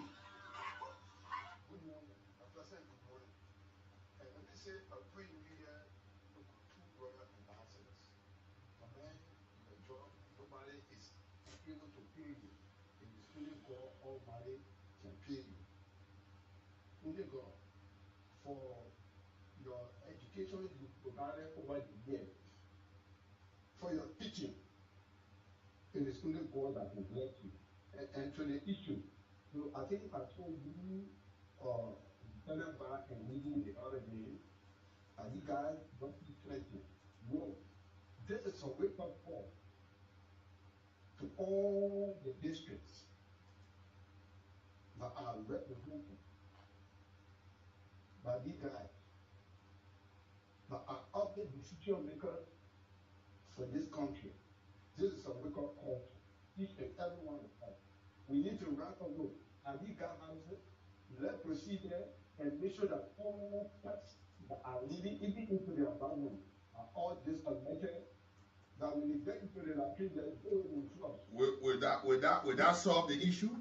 Yeah, I think, let me be very frank, yeah. That's another solution because if you guys can't even leave their houses, because I guess they live in one district, when they are threatened, but they can't even leave the area because some of them they are not even to the area that they say they control. Where they were elected, people still in the rain. People receive cash, people receive bruises on their skin. And you choose to treat them with this. And in fact, before I leave the land, to be listening to intentional criminals, to be listening to people like Magé and Musa Hassan Benito. No, it hurt me, I don't know. People that know where to follow me when they are rejected, when they are refused, entering, so even the perimeter of Africa, where when they go, you know, they either be empty. Why would you be listening to people that in this country? Okay, thank you. Let's we have to really talk to. Good morning. Okay, 0775-919-919. Let me talk to this caller on the line. You live? Good morning, sir. Yes, you're welcome. Go ahead. Yeah. But me is something else very else. But why are you so saying that my first time to call on your show? So I beg you aware this type of discussion thing, I'm a reporter for you don't go to the country for them because I want to make sure that I have all, and I get some for us. But all the people put there, so now one person. We're talking about the first branch of government. We're talking about all of them. Yeah, all of them. Because I've been listening spiritual for a job that time up to this time. Okay, thank you for listening. Good morning. You got sanction represented, senator. Then you say what? Good morning.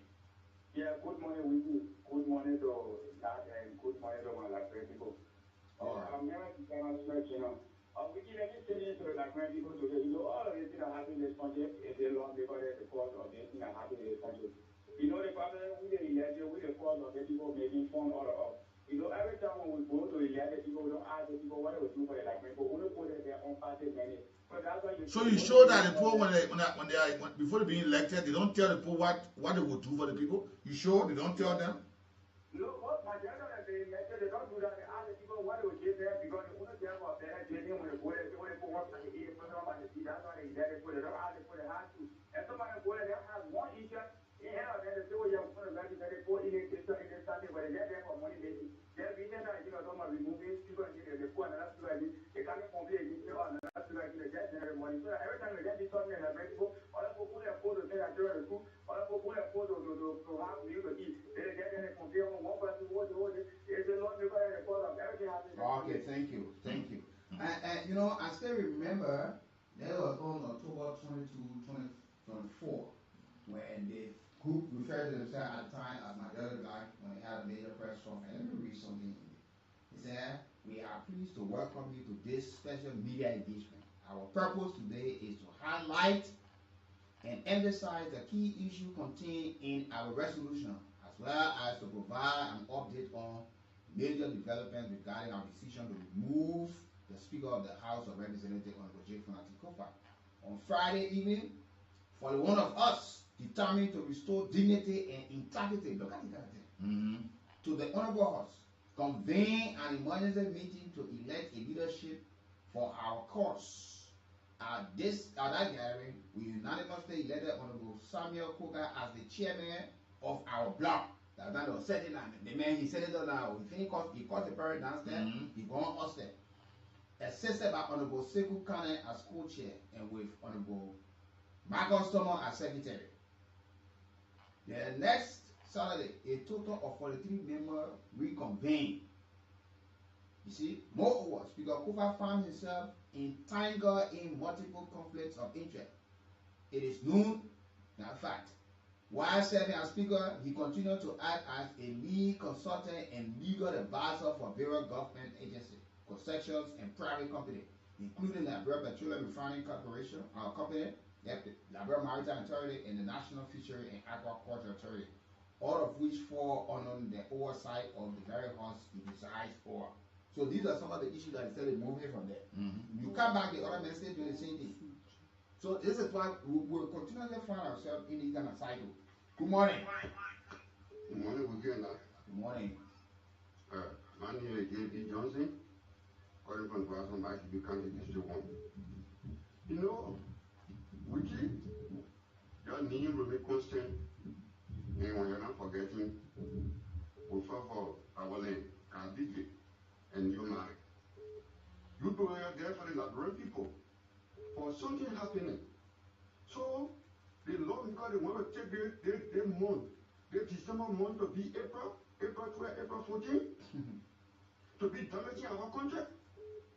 And now we are praying, the parents, they are worrying about school, and the school coming to open again. We are fighting for school fee. We are fighting for the citizens to do something better in the country, for our government and the president to do something better in the nation. So you want to tell me the representative, there's a problem in the nation? They should stop. Because we're coming to enter in 2026. So they are not talking about a district, they are not thinking about their county, and they are fighting for themselves, and they are forgetting about the country, and they are forgetting about the development of the nation. So then they stop. We are backing it. So my citizens of the nation, just watch what people say. Just thank you this morning. Thank you. Let's talk to our callers. You're live. Good morning, Wiki. Please go ahead. Let me say good morning tonight. So, compliment on the season, gentlemen. This is the boss of Abraham Sasawichero, and I joined from my district 4 resident. So, I thought the judgment of our bosses, though lawmaker, that the sooner will be conducted peacefully. I think it's a good thing, when we're about to enter a new year for those people to buffer the sooner. So, I think it will be conducted regularly, and the president will clear on the sooner. So, for our district, my work has been very basic, which is now we have been based on road rehabilitation, giving all personal package. There are reasons, in fact, the soaking about in that branch shop. Oh, now what we're discussing, stick to the issue. That announcement that you gave. Good morning. Good morning, Wiki. This is Frank calling from Igbo Road. Thank you very much. What? You see, our leaders with lack of vision and lack of integrity. Because when you got integrity, you go there to represent people. You see in the interest of the people. But if you don't have that, you only pursue small things to get in your pocket. And this is why our leaders are all about. They don't want to take in the integrity to lay off for the family, to follow it, to say this our son was serving in the country, they unelected state, we can succeed. But they don't do it. Only thing what they do, just what they need for the day. And equally so, if you promise somebody to give them something, and you expect for power, and you say you want this, because you make a agreement, so you gotta stand for it. In the book of Acts, Eliah and Zopara, they make a promise, and they didn't live up to the promise. So God killed them easily. So for our own, you will not die a new physical death. So you see what happening to our people? This is what is doing with the country today. Thank you. Yeah, so we're hoping that this thing can be handled because that's how we heard the first one that I cited. They were citing the Article 49 of the Constitution. They cited the own horse rule 9.1, you know, about the procedure in which you had to remove our speaker and whatsoever. But let's talk to other callers. You're live. Yeah, good morning, Wiki. Yeah, good morning. Yeah, I'm a man of people calling from London. You're welcome, Chief. Yeah, Wiki, I think the behavior of our lawmakers should clean the attention of everything. Imagine an ordinary people that will be making somewhere $200 when he makes 14 days of work. There's a rule that puts him automatically to the criminal. We have people that are making up to 2,000 per month. And this guy, because they are action on what expect them to anyway, when they stay away, we put them. So we complain. I think citizens need to come together. It's not okay, it's fine that you're leader and removing. But then we are taxpayer money. If you don't get it for our standard, what you're calling to until you resolve your problem after work. But we allow them to be taken care while they're doing all those things. If we not put this thing will continue over and over. Yeah, the people who go to work, they say they go to have section because one person, the group of people they certify, there will be no, because the body can constitute a quorum, they will join, they leave, but they get the benefit, they get the salary. Yeah. In the midst of all of the crises that were having at the house, government still found money to buy these people cars. The $45,000 were given to them. In the midst of that, while other people were being punished for not going to work for one day, people's salary were being seized. Yeah, civil service in the left there because of amazing work. But these guys who are people who use salary as well, our country politics in business, they are the ones who are not doing anything. They ready to create themselves and restore them. So we need to put a stop to it. Thank you. Thank you. Let's talk to this caller you live. Good morning, gentlemen. Good morning, Alabama. Good morning. Good morning. Thank you so much. You see, sometimes we just want to sit and play the listening room. If you see Liberia, their part being rich in mineral resources. Those mineral resources have been taken from here without the citizens benefiting. It is because of these people. They care less. All they care about is how they feel their bellies and the bellies of their family.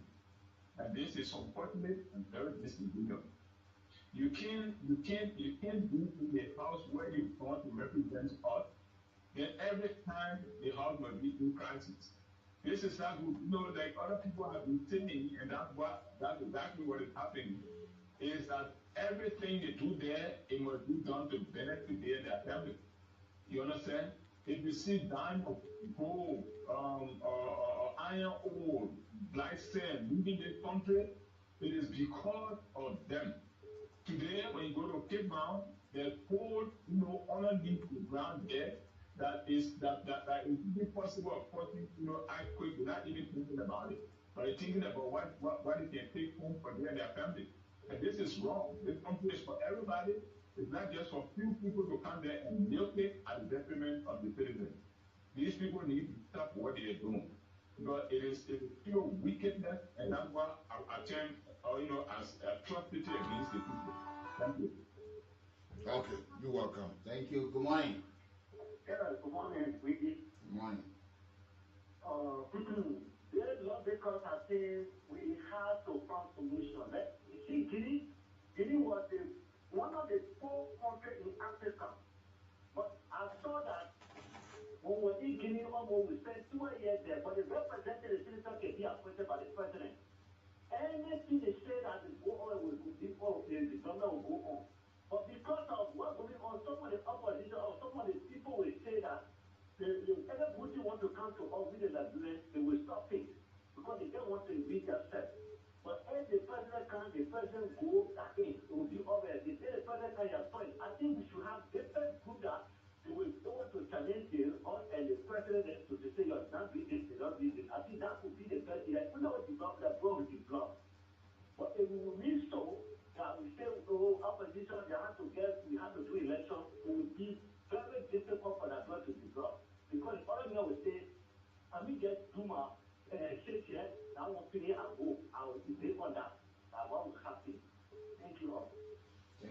part of the conversation. You're live. Yeah. Good morning, Vicky. Yeah, go ahead. Thank you. My name is Abraham T. Sakaman. I call you from Zubatan on our farm, rice farm. Zubatan rice farm? Yes, in fact, there is an official invitation to you to come and see what we are doing right here in Zubatan. Just around the taxi turning point. Just, I think, few yards away from the taxi turning point. Go ahead. Okay, go ahead. Thank you very much. The topic of our discussion is so important. This has become a trend in our political landscape in Liberia. No more representation. Nobody is working for the country, but rather for themselves. However, I have few recommendations. Number one, if the lawmakers are saying, some of them are saying that they will boycott it sooner, it is now the business of those districts, the residents of those districts who voted them, to get together and see how they can represent themselves during the summer. They should get to the summer in their numbers and represent themselves. And this will automatically tell the lawmakers that they are no longer in that position by the mandate of the people. One. Two, you know, our constitution needs to be looked at, because the constitution are giving people, and we copy from other people, we copy our constitution from other people. Now the system is not working in favor of the people. So what we can do is to reverse some portions of our constitution through referendum or whatever means we can do to make sure that power that is given to certain people to represent certain people should mean that they represent those people. Or else that will continue to happen, because we found out that people are now looking for money instead of representing. The third thing, if it is true as somebody said, they will use money, they will use every other means to remove the speaker. This will not affect them. It's affecting the Liberian people, because our job will not be done for another 8 months again or more. Now, what we should do is the Justice Ministry and people who are capable of investigating those things that are tantamount to bribery and other crimes should start investigating, should be very proactive in this, because this is not against, how they call it, Retekum or whatever. It is against, number one, the presidency should not succeed in anything, because when they are in crisis, nothing will go on. Now, the next thing is against the Liberian people, the very people who voted them in our house. They are working now against them, because what we did, if they continue with the conflict, nothing will go on, and like you said, they will start getting their pay. So, okay, if I can sit home for 10 months and I'm paid, then what's the need of me working? Whatever will cause me to stop the work, I will. Okay, thank you. Let's talk to other callers. You're live. Yeah, good morning, Ricky. Go ahead. Good morning, Jeff. Yeah, Jeff, go ahead. Jefferson, my colleague from Bishop, this is the way they're understanding the start. What is the only one of this relationship? Ricky, they say along with us, on the table, and currency, anybody. If they don't let us see, any say they want to do it, and for example, those that made the government, we ourselves still and fiscal and speak against them. Say, man, it's one for we are commissioned. Say that they are. If we went to the world, one of them is 3 years. You are for the battle in the car. If you're not talking about those that are there, you rule the responsibility. But now we don't make it. They don't want to have because President made us different. So the President speech from our best was done. To go. The way I see that particular gentleman, we're just for them one by one. We're telling that we won't be there. We want the social money, man. Thank you for being part of the conversation. Good morning. Good morning. Yeah, please go. My name is Daniel. What do you call it? It's been about. Well, we would have to say our lawmakers, they are not working in of the people. They would have put it because everybody fighting for themselves to enrich themselves and for people to go to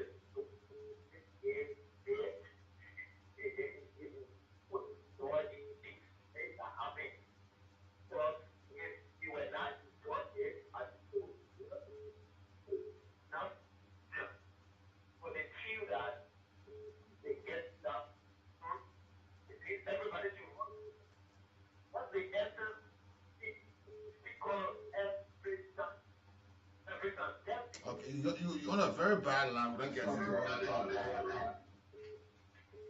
Good morning. Yeah, good morning. Mr. Brooke and Mr. Farr. And good morning to His Excellency President Walker. So, this is a class, somebody take a class from Mike Uri. Good morning to Honorable here with Nanika. Let me appreciate you guys always for paying key attention to the judiciary and the executive in our country, because for understanding there are two branches of government who are supposed to be doing the right thing to how the country develop. But if we see that position, their action in action have always led the country where we are today. For me, somebody will say you supported somebody yesterday when it comes to the impasse, don't be disappointed. But I'll be extremely disappointed if we see 2026 starting with the kind of distraction from the House of Representatives. This is, external forces that I want to allow people to be prosecuted. When it comes to people trying to boycott the President Stoner, there are people who sitting on a thing who want to escape prosecution that one was on show last night. These things are not happening only because people decide to do the money is playing part in this thing. Money is leading people to the point where this country is going to be distracted again for another 12 months or another year again. So for me, let me advise three persons, because these are the people who leading my three districts that maybe I've been all my life. District 17, I did not vote for you, Honorable Benson, but I think you are the leader for District 17, Colorado. But it is time to think ahead, 2026 for the country. And District 3 in my area, Honorable Eric Atorre, you are the leader of the district. You have to think about Magiri and Labrador alike. And District 5 in Bon County, Mr. June, Mr. Collie June, right? This guy, he was a phone facer. I'm not looking down on him, but for photo, I see your effort and your commitment to the district to put in power.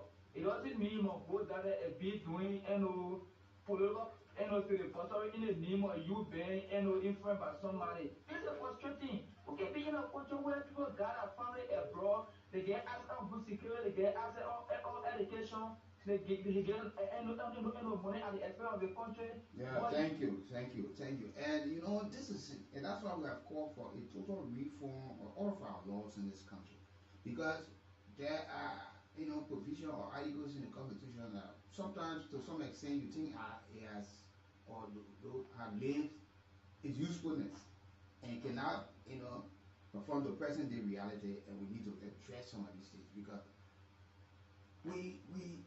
now, if you look at what all they're talking, it is not about, you don't even see the Liberian people picture in the argument. Why they were, even removing a former speaker of Kofa, Liberians were not factored in the removal.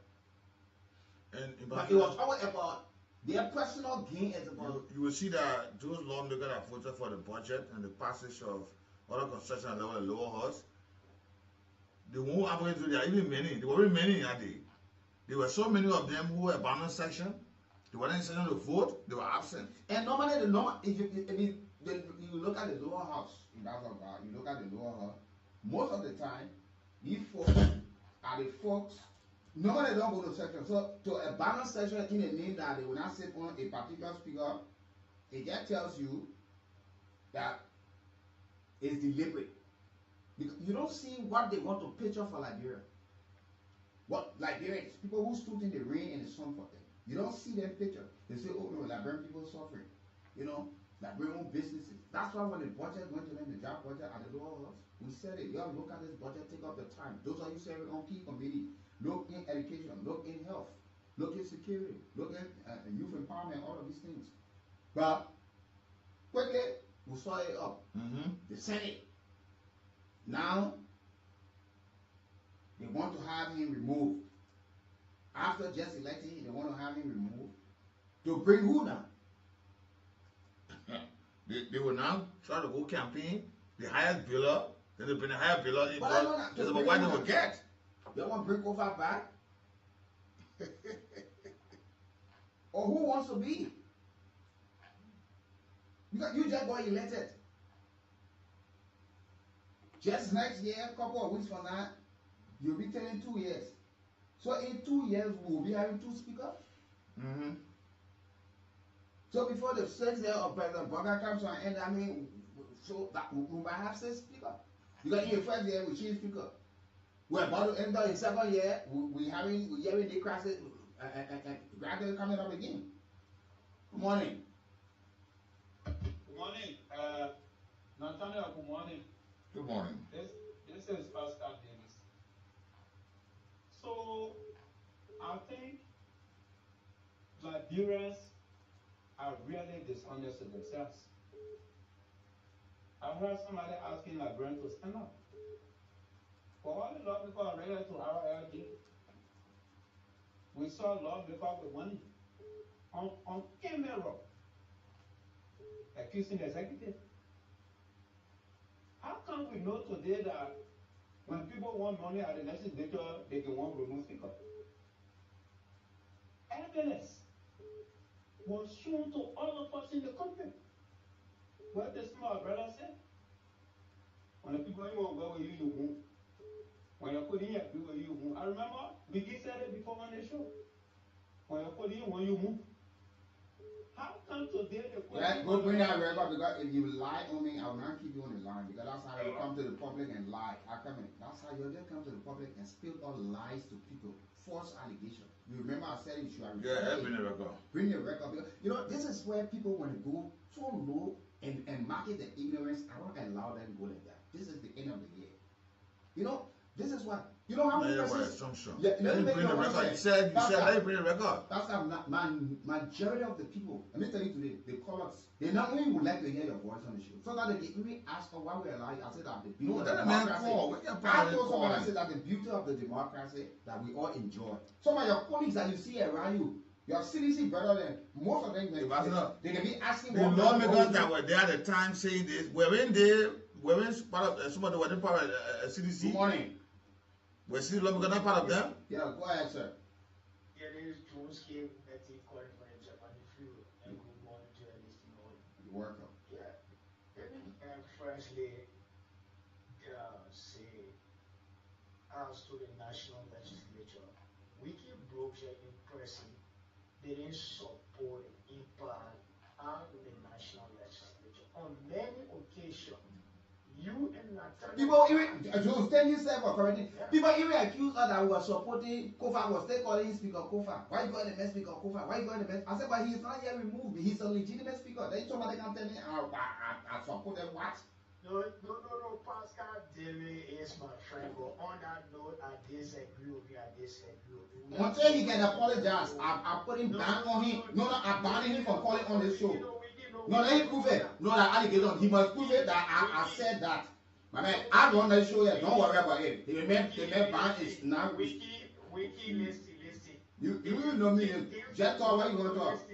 No, if you can get someone critical as I am, can come and say, no, you didn't support impact.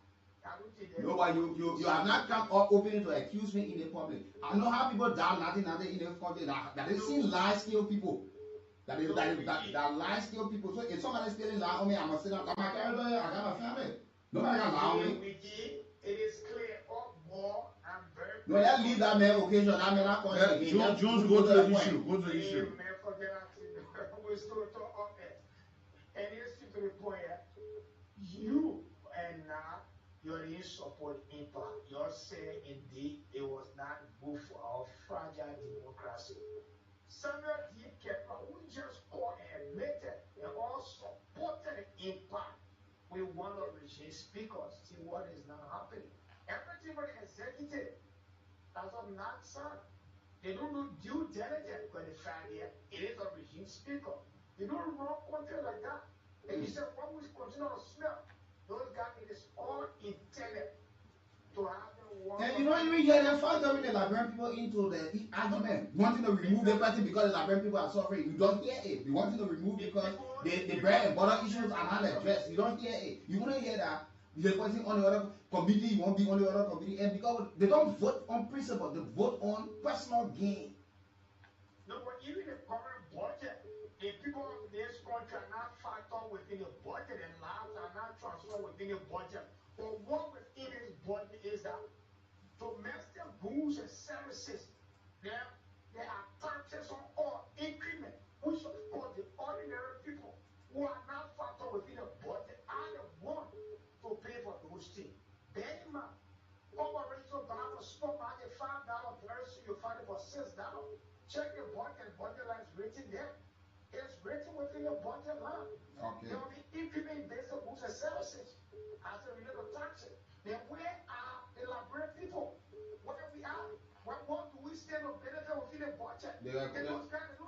They concerned about themselves. So you know what? See, all in that all the budget, you know what the budget has done to you? Okay. All right, Joe. Thank you. Let's talk to other callers. Good morning. Good morning. Okay. All right. Thank you for being part of the conversation this morning. Yeah, this is Liberia. We're all hoping that the matter can be resolved and nobody should carry sugar. And if there's a need to have it resolved, let it be resolved. That we don't have to go back to the impact. We can get into 2026 with you kind of thing again. We hear other partners be telling us, good morning. Yeah, good morning. Good morning. Tommy, go to the point. Tommy, go ahead. Go ahead, sir. Yeah. So this is because we don't know some. I personally follow up and our is once they ever in our house, then they try to stop people. They get worried. Then they try to go in the market. So we know where to go when the whole baby down now this time around, so that's why we're afraid of. The whole point of it, yeah. I'm begging you and your everything. Not where with the other people how we put that problem. Your son is probably we want to know how much people they have gone here. We need to know it. If you go bought that, you say you have to wear this. I'm begging you to take this money. It's too much. People are there to help us. Are you going to support? Are you putting on the government? On the leadership? It's not fair to us.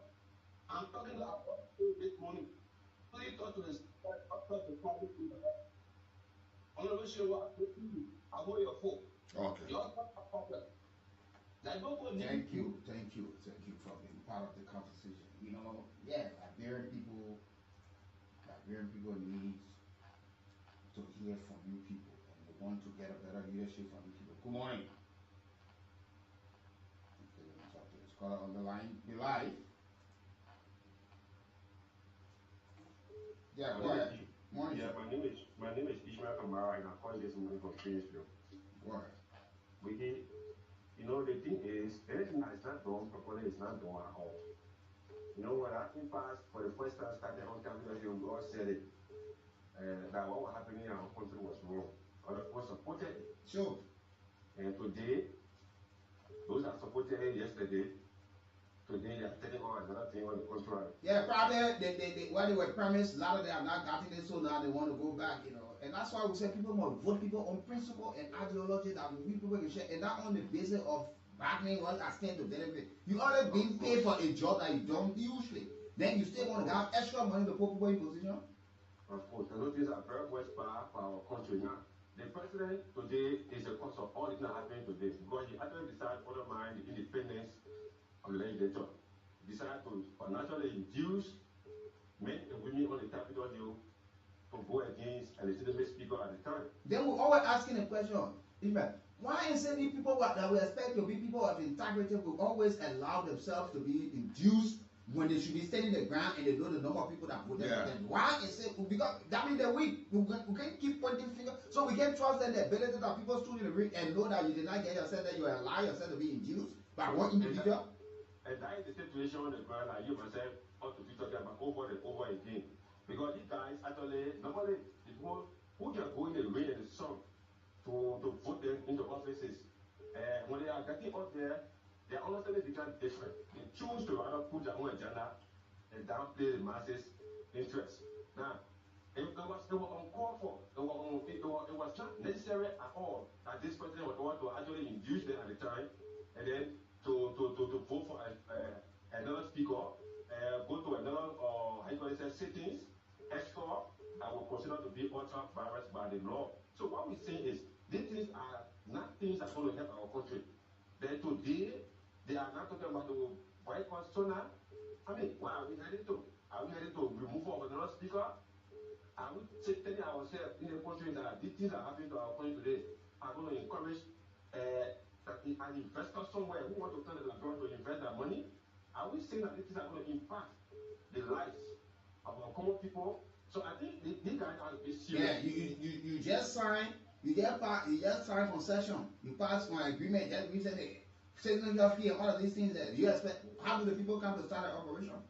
They have to be serious, they have to be honest now. The people down here, they are still starving to survive. I was just breaking my country, my home. I know there was from training to go, Manuel Road, where I come from, the place you can't play bar, the place of low. To go to Bongotasamu, where there's a crossing point, a better crossing point, there was no access. I had to come my motorbike to get to a certain point I could not get to easily. Reaching motorbike, I cannot go. So where I was born, that place it was a very booming terrain.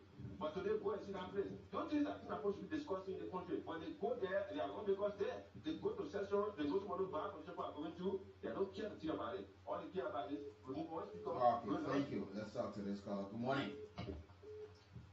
Good morning, Foundation Box, and good morning, Israel Law. Good morning, sir. I hope people forget who are they representing in House when it comes to the lawmakers, the representative, and the Senate. They are representing directly the people, the citizens of Liberia. They're not there for the nations, although they are citizens. They are not there for the executive whatsoever. They are representing those common people. But yet still, they are going the wrong path. How will they do this every year? We just get into 2026. While others are already dead, are in Liberia.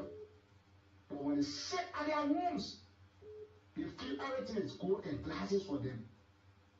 That's the wrong. The only thing I'll say to who, you people really need to take, because with such a thing happening and you're voicing it for us to hear it, you will get a lot of next voices like that will put 18 million in a put to call. So now they will go to 5 million and put a call and say you will feel that you lost them. I beg you, put FM. You're being way your heart. Because you want some people you have to get yourself your house. When they finish saying that, you have to take a young information book and say it. When they finish that, oh, thank you for making your impact. Thank you. Let's talk to this caller. Good morning. Good morning. You're welcome. Okay, and good morning, Matt. You're welcome. This is same testimony that I do call from Jefferson. Thank you again for your talking for. Actually, we let it clear. If you feel within yourself that medicine, someone will tell you that it's out here, it's a sample medicine. In the sense that we all know what goes around must come around. There is a speaker that we witnessed with our own eyes for almost a year that made for everything to be static within the country. In the sense that the team with the same guys who call themselves majority bloc, they illegally try to remove the former president. They addressed the situation went to the Supreme Court, and then the Supreme Court came to tell them that what they were doing was proceeding wrongly. That nonsense was supposed to be put to an end when... Sit down. We don't use those type of words on the radio. Good morning. Good morning, brother Wiki and Bernard. Good morning. My name is Moses Monaken. Moses Walker. Thank you, sir. I mean, say good morning to my Liberian people. You know, when money too much for countrymen, they can pay their hand.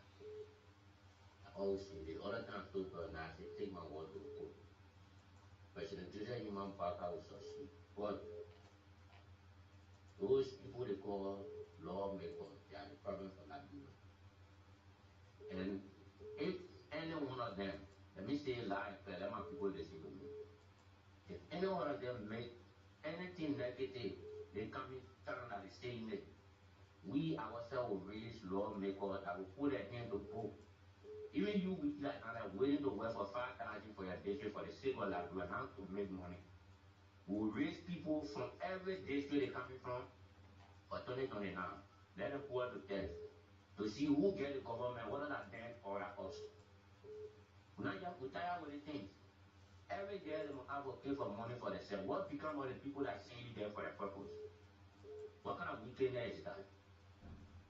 And now the constitution, somebody said we really need to look at the constitution.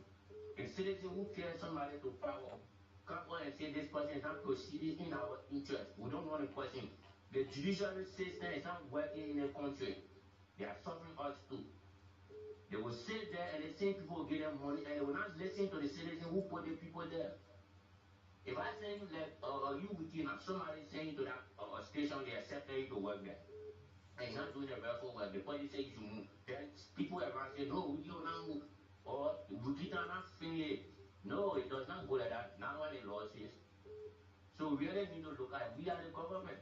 Why don't the people go there? They feel handful of people don't let them listen to us.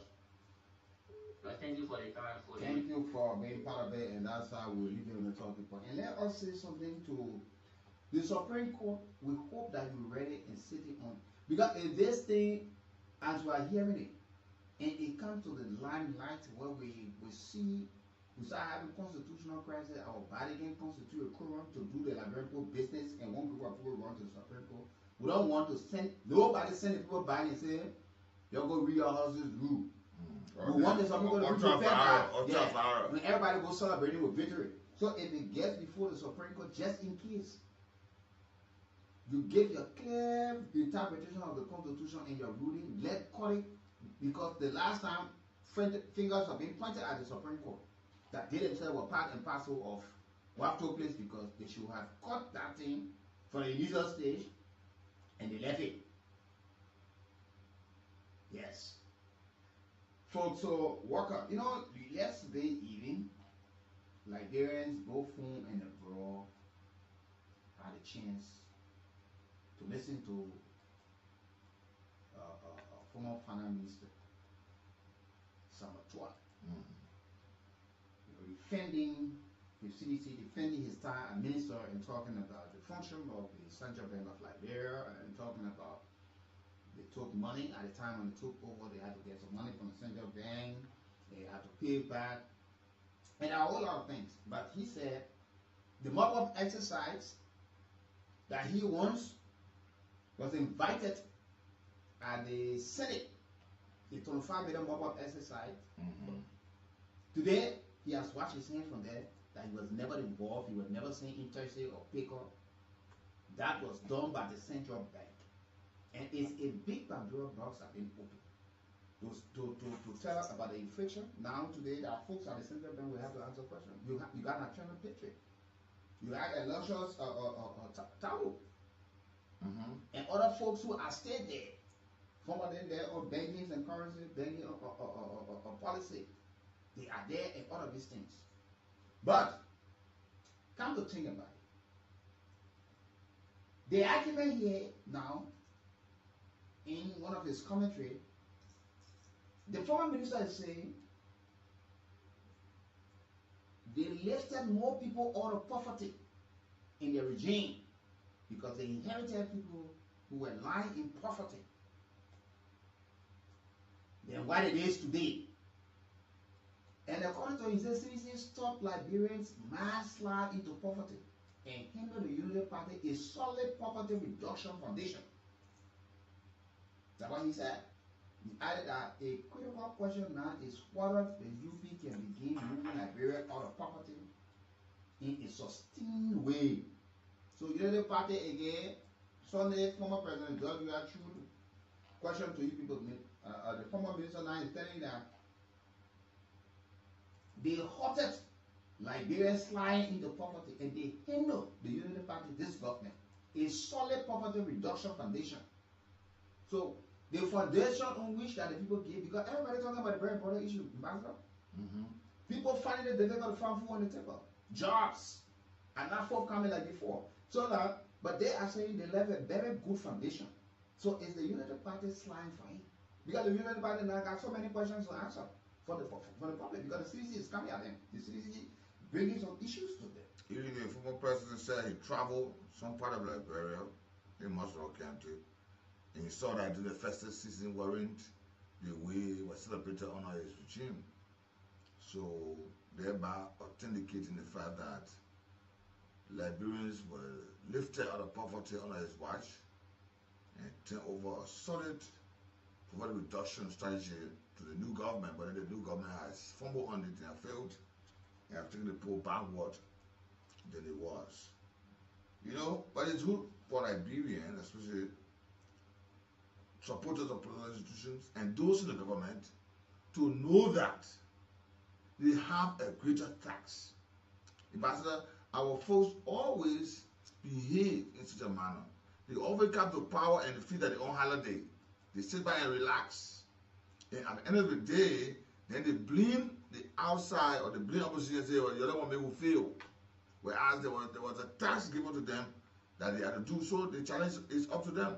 This government has said they did more than better, and they place them on a civil platter that they can go through. So, even you ask the question, why the project have been initiated? Yeah, show me one, and nobody should vote for me. And this is why he said, in one of his write-out, the foreign minister of finance said, Liberia performed better than many countries during the pandemic. Like COVID-19, talking about Liberia performed better. Mm-hmm. He said, globally, poverty increased by about 1.3% due to COVID-19. He said in Liberia, the increase was only 0.3%. That means fewer Liberians fell into poverty compared to the rest of the sub-Saharan Africa and the world. Are you kidding me? Mm-hmm. When people could not go to work, they were calling some people essential and non-essential staff. They talk about the stimulus package that today we're still looking for the comprehensive report on it, meant for vulnerable people. Mm-hmm. But these are things that, and he said, the records are there.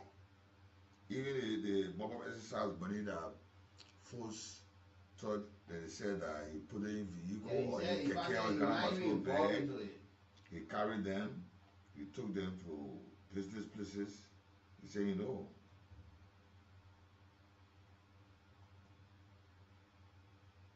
so Liberia, today is the last day. These are issues of serious reflection. And the folks involved, they are still speaking. He has launched a serious data-driven attack on the Unity Party, telling them that they don't know how to manage, they don't know how to govern. Mm-hmm. So, and he gave some issues, some statistics. The former finance minister said that he said the Unity Party-led government, he accused them of deliberately conceding millions of dollars in employee compensation, while publicly claiming to be reducing Liberia wage bill. The breakout that he said, the former minister revealed that the government payroll costs have climbed to $354 million in the 2026 fiscal year, the national budget, with $26 million allegedly hitting on a budget line labeled other compensation. So he could be speaking from the standpoint that he knows what he's talking, probably they did it. Mm-hmm. Because if I don't find like certain things you can see, you know that the people was doing the same thing here too. Yeah. When you get, you know, because you start seeing the same mistake. They do the same mistake. They found our party. Yeah. To show you that they are not doing anything different from us. They are doing the same thing that we did, that you saw, and you put up when you voted us out. Imagine he said that the action regarding this transfer of funds to the Financial Intelligence Agency was authorized at the highest level of government, and the former president, acting through the National Security Council, approved the movement of funds for security-related operations. And that's why he's been facing prosecution now. So, and the Supreme Court said that immediately they will call it for. It don't cover him. It only goes to the president at the time. So the action is you go and face prosecution. And the Supreme Court, the lower court should proceed with the matter. And according to what he said, the discovery of the 26 million, what they call extra compensation, it follows he and his team, after they describe or they discover and dismantle the lies and myths surrounding fuel and rice prices under the current administration, turning his focus to the government wage bill. And he said that the reports by misinformation aimed at discrediting the former CDC government. He said so many lies were parroted against the CDC about compensation, insisting that transparency in public funding has now become urgent. So according to Twitter, the wage bill had expanded them dramatically over time, growing from 113.9 billion in 2010 to 354 billion in 2026 budget. So United Party, this is up to you. It is now up to you to address this situation. So the people now saying they lifted people out of poverty and what they turn over to you, the Liberian people, they turn over a solid poverty foundation, poverty reduction foundation that you could just pick up from there.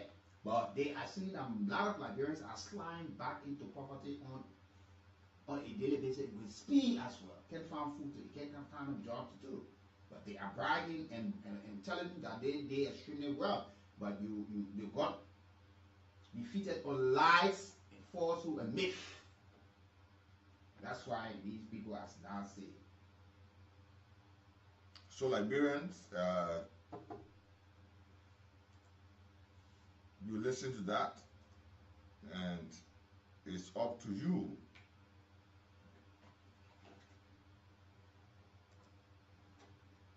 It's up to you. These are issues that are currently unfolding.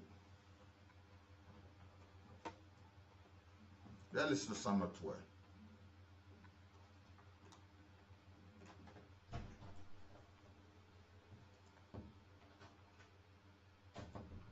Their work, but I do not do their work.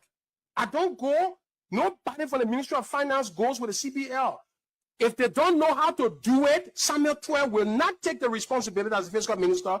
The technical management team cannot tell the central. The Liberian people believe that Samuel 12 was in the street with the Liberian people believe that Samuel 12 was in the street with the central bank staff, going from business to collect money.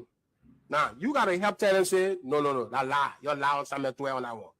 Samuel 12 was sitting down in a room when the people who go in the street to do their monetary operation, I don't know who are they, but they're not coming to the meeting that the central bank governor and the economists who probably not going in the street coming and reporting the result to us. And we get the result. We know how much money came back to the bank. We don't see it.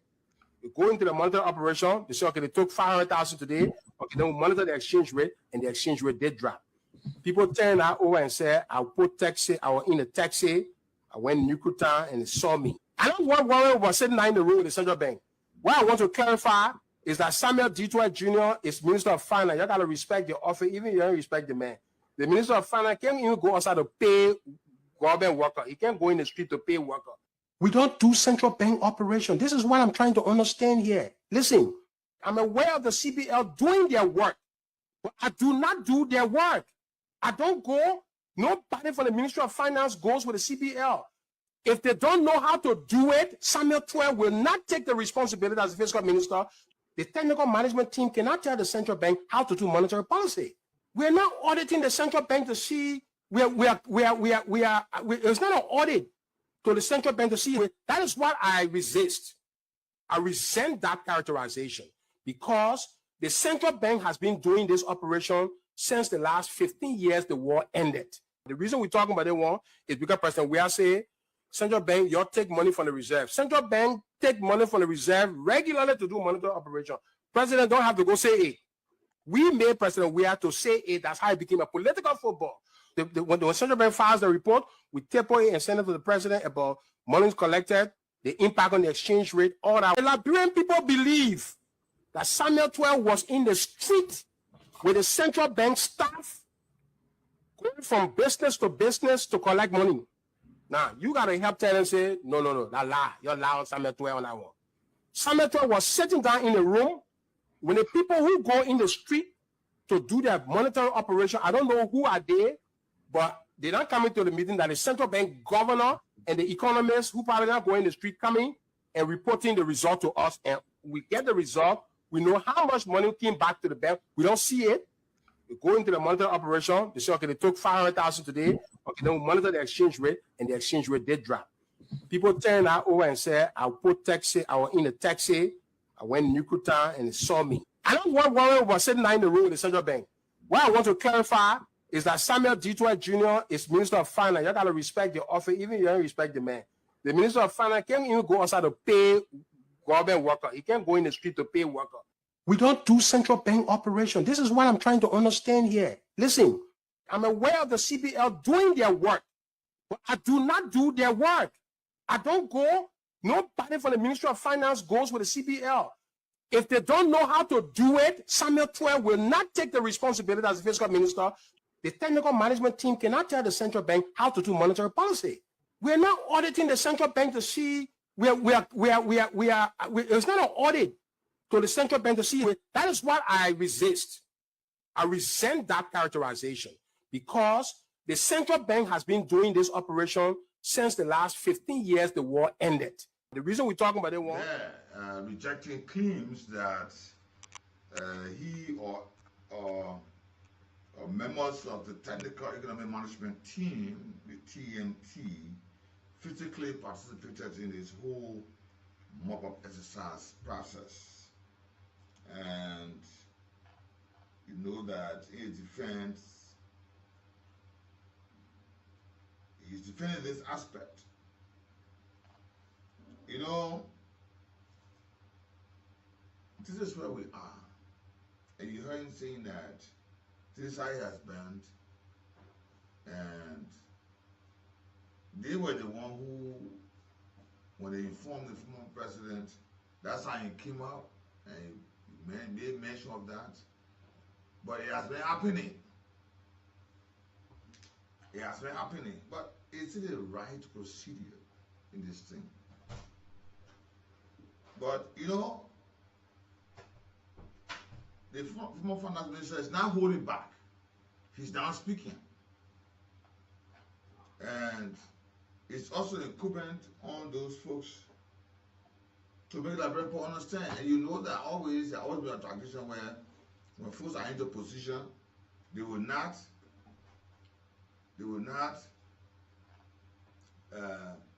say the truth of what's happening there.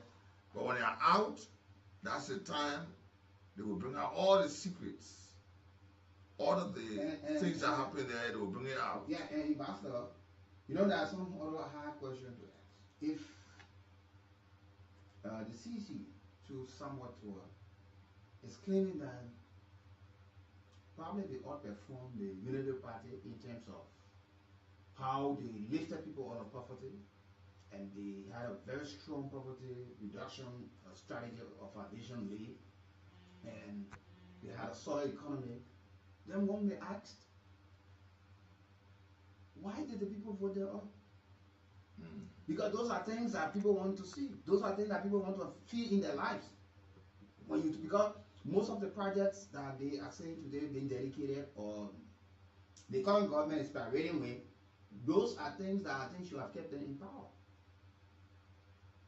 Because those are the tangibles. When people elect you, those are the things they want to see. But he got sanctioned too as well.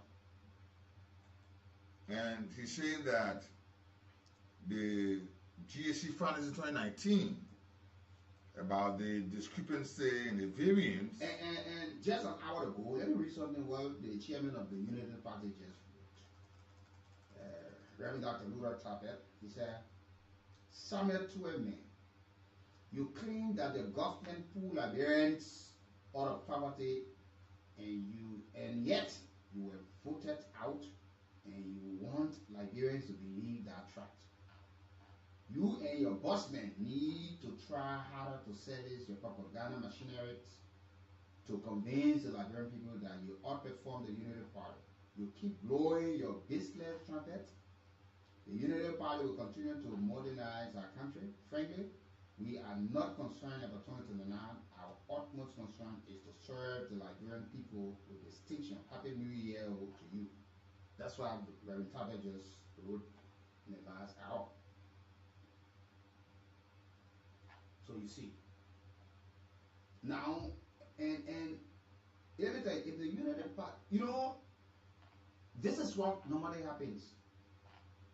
When people fail to prosecute people, when you allege that somebody is a criminal, somebody is corrupt, and you don't have all of the evidences available, or you don't have substantial facts, we will just have this kind of thing in the corridor, people running around and calling the person corrupt person, the person a criminal, but we're all facing prosecution, that this person actually corrupt, that this person stole some money. The previous government failed to prosecute. This government now they still finding it hard to prosecute because sometimes they are not even in a position to lay their hands on all of the very hard facts to prosecute someone. So you find people who, with some grief allegations on them, walking scot-free. Because if you look at some of the charges that on something to and they call it, to see them stay walking around while people owing $50, fighting people they beyond bar for 2-3 years yet to be tried. Where are we going? And have the chance to go on national radio, to go on radio, and address their claim, and they're not addressing this in court. It's outside to satisfy the public requests. So, and there are others who don't have this opportunity to even say, let me be able to explain myself. They still see accused of Unity Party at the time when Unity Party power of being corrupt. And when she got to power, she failed to prosecute them. She failed to audit them. Today, the Unity Party said the same. Today, she's dragging her feet. So nothing has changed because you hear the same things. Yesterday, people just made allegations, nothing. Today, people still making the same allegations. Even those whose fingers were being pointed at are the ones who are sitting on major platform of even writing on the social media platform, hang out, and going to places, International Forum and other places, and just talking, and the people are applauding and clapping for them, and moving. So when will we start? When we still having issues? When? Are the same mistakes made in the past still going on? Is it still existing, or have been corrected? Or we wait when things get out of hand again, folks are accused. Now the chairman is referring. Without get clarity. He's referring to all the what some have said as trash. So who's telling what? And what's going on?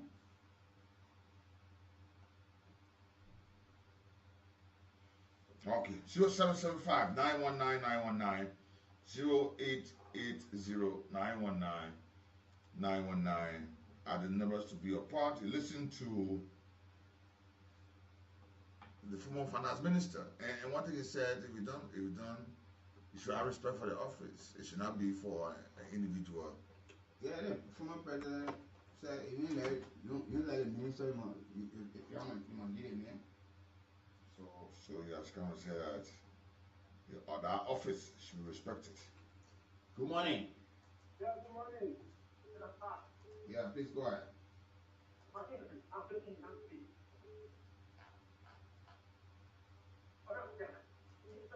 Your line is bad. Please try to call back. Let's talk to this caller. Good morning. Good morning. You're welcome. This is my friend is calling from the I want to say happy New Year in advance. After that, I want to say thank you God this morning for everything I saw. When you see the problem in the country, coming from the first discussion, the problem in the country is the citizen. We're crying, oh, the law, they're not doing well. They're coming from us. No. Please stick to the conversation, please. Let's stick to the. Let's stick to the conversation, please. We shouldn't be going back.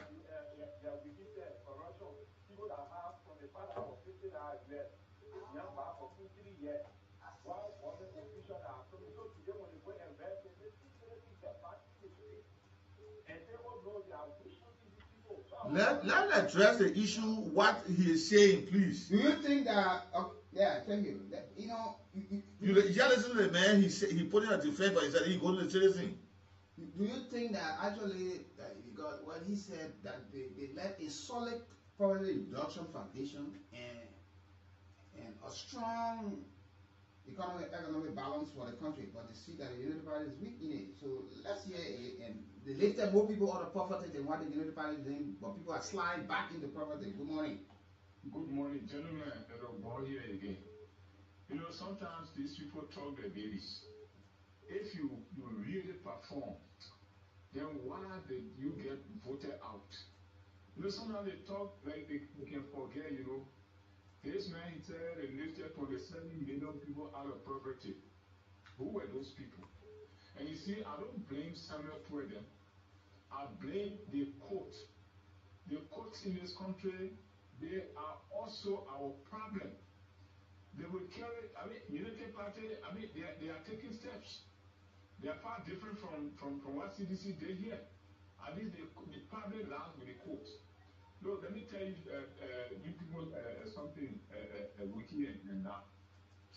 Just recently, somebody, you know, had a fine to pay at the court, and all they have to do, they pay the money, and then the person who owns the money comes and collect the court, I mean the money. But to your greatest surprise, you got to know that when the people went and told them this is the amount that they're supposed to pay to this court, you're going to come and get it. The court went and added their own money there. See, so these are the kind of problem we have in this country. If the court were really proactive, some people would not be back here right at Ganga, you know, talking those things they're talking. They feel this money. That's why the people voted them out. If they got nothing to say, they are head of the how they call it, monitoring, I don't know how they call them. You know, you can't tell me say the people took there without you knowing. Central Bank told say you are the chairman or somebody, you know, who has the pool. So what you know, which are there, just saw them taking their own decision. That's a matter of weight. I'm blaming the court. And Ambassador, they also a close friend to the president and former Minister of Education, George. He also blasted. Yeah. He said something to a lie. Yeah, on the issue of the 7-7 reform policy, he said they started it, but he said no, it went way back. He said that it doesn't begin with harmonization. And it was never designed to punish workers. Yes. So it was way out of order. He listened to something to it, he lied. And the entire process, the path was started. Good morning. Good morning, Wiki. Good morning, Lord. Good morning, the Oracle. Thank you, this is the Oracle in the course of this station. So let me say, happy 365 years, we got a lot of day to go ahead. We hope to see people in the state. So I listened to the former Prime Minister last night, and this was my plea to him. I was the first time I was going to the CDC AR party headquarters that is here to be constructed after collecting money from the poor people who are in the statement. Because when you listen to your party headquarters, you're only addressing your how they call it, your partisans. But when you come to the public discourse, well, you got so many other people listening that are rational, people who are critical thinkers. You don't think that you're only addressing your partisans. Where anything you say, they will be clapping for you. I think that was his mistake. I listen to him talking about being a Prime Minister that he has cared for the economic management scheme, where each 25 million or 17 million has been clean, were infused into the economy.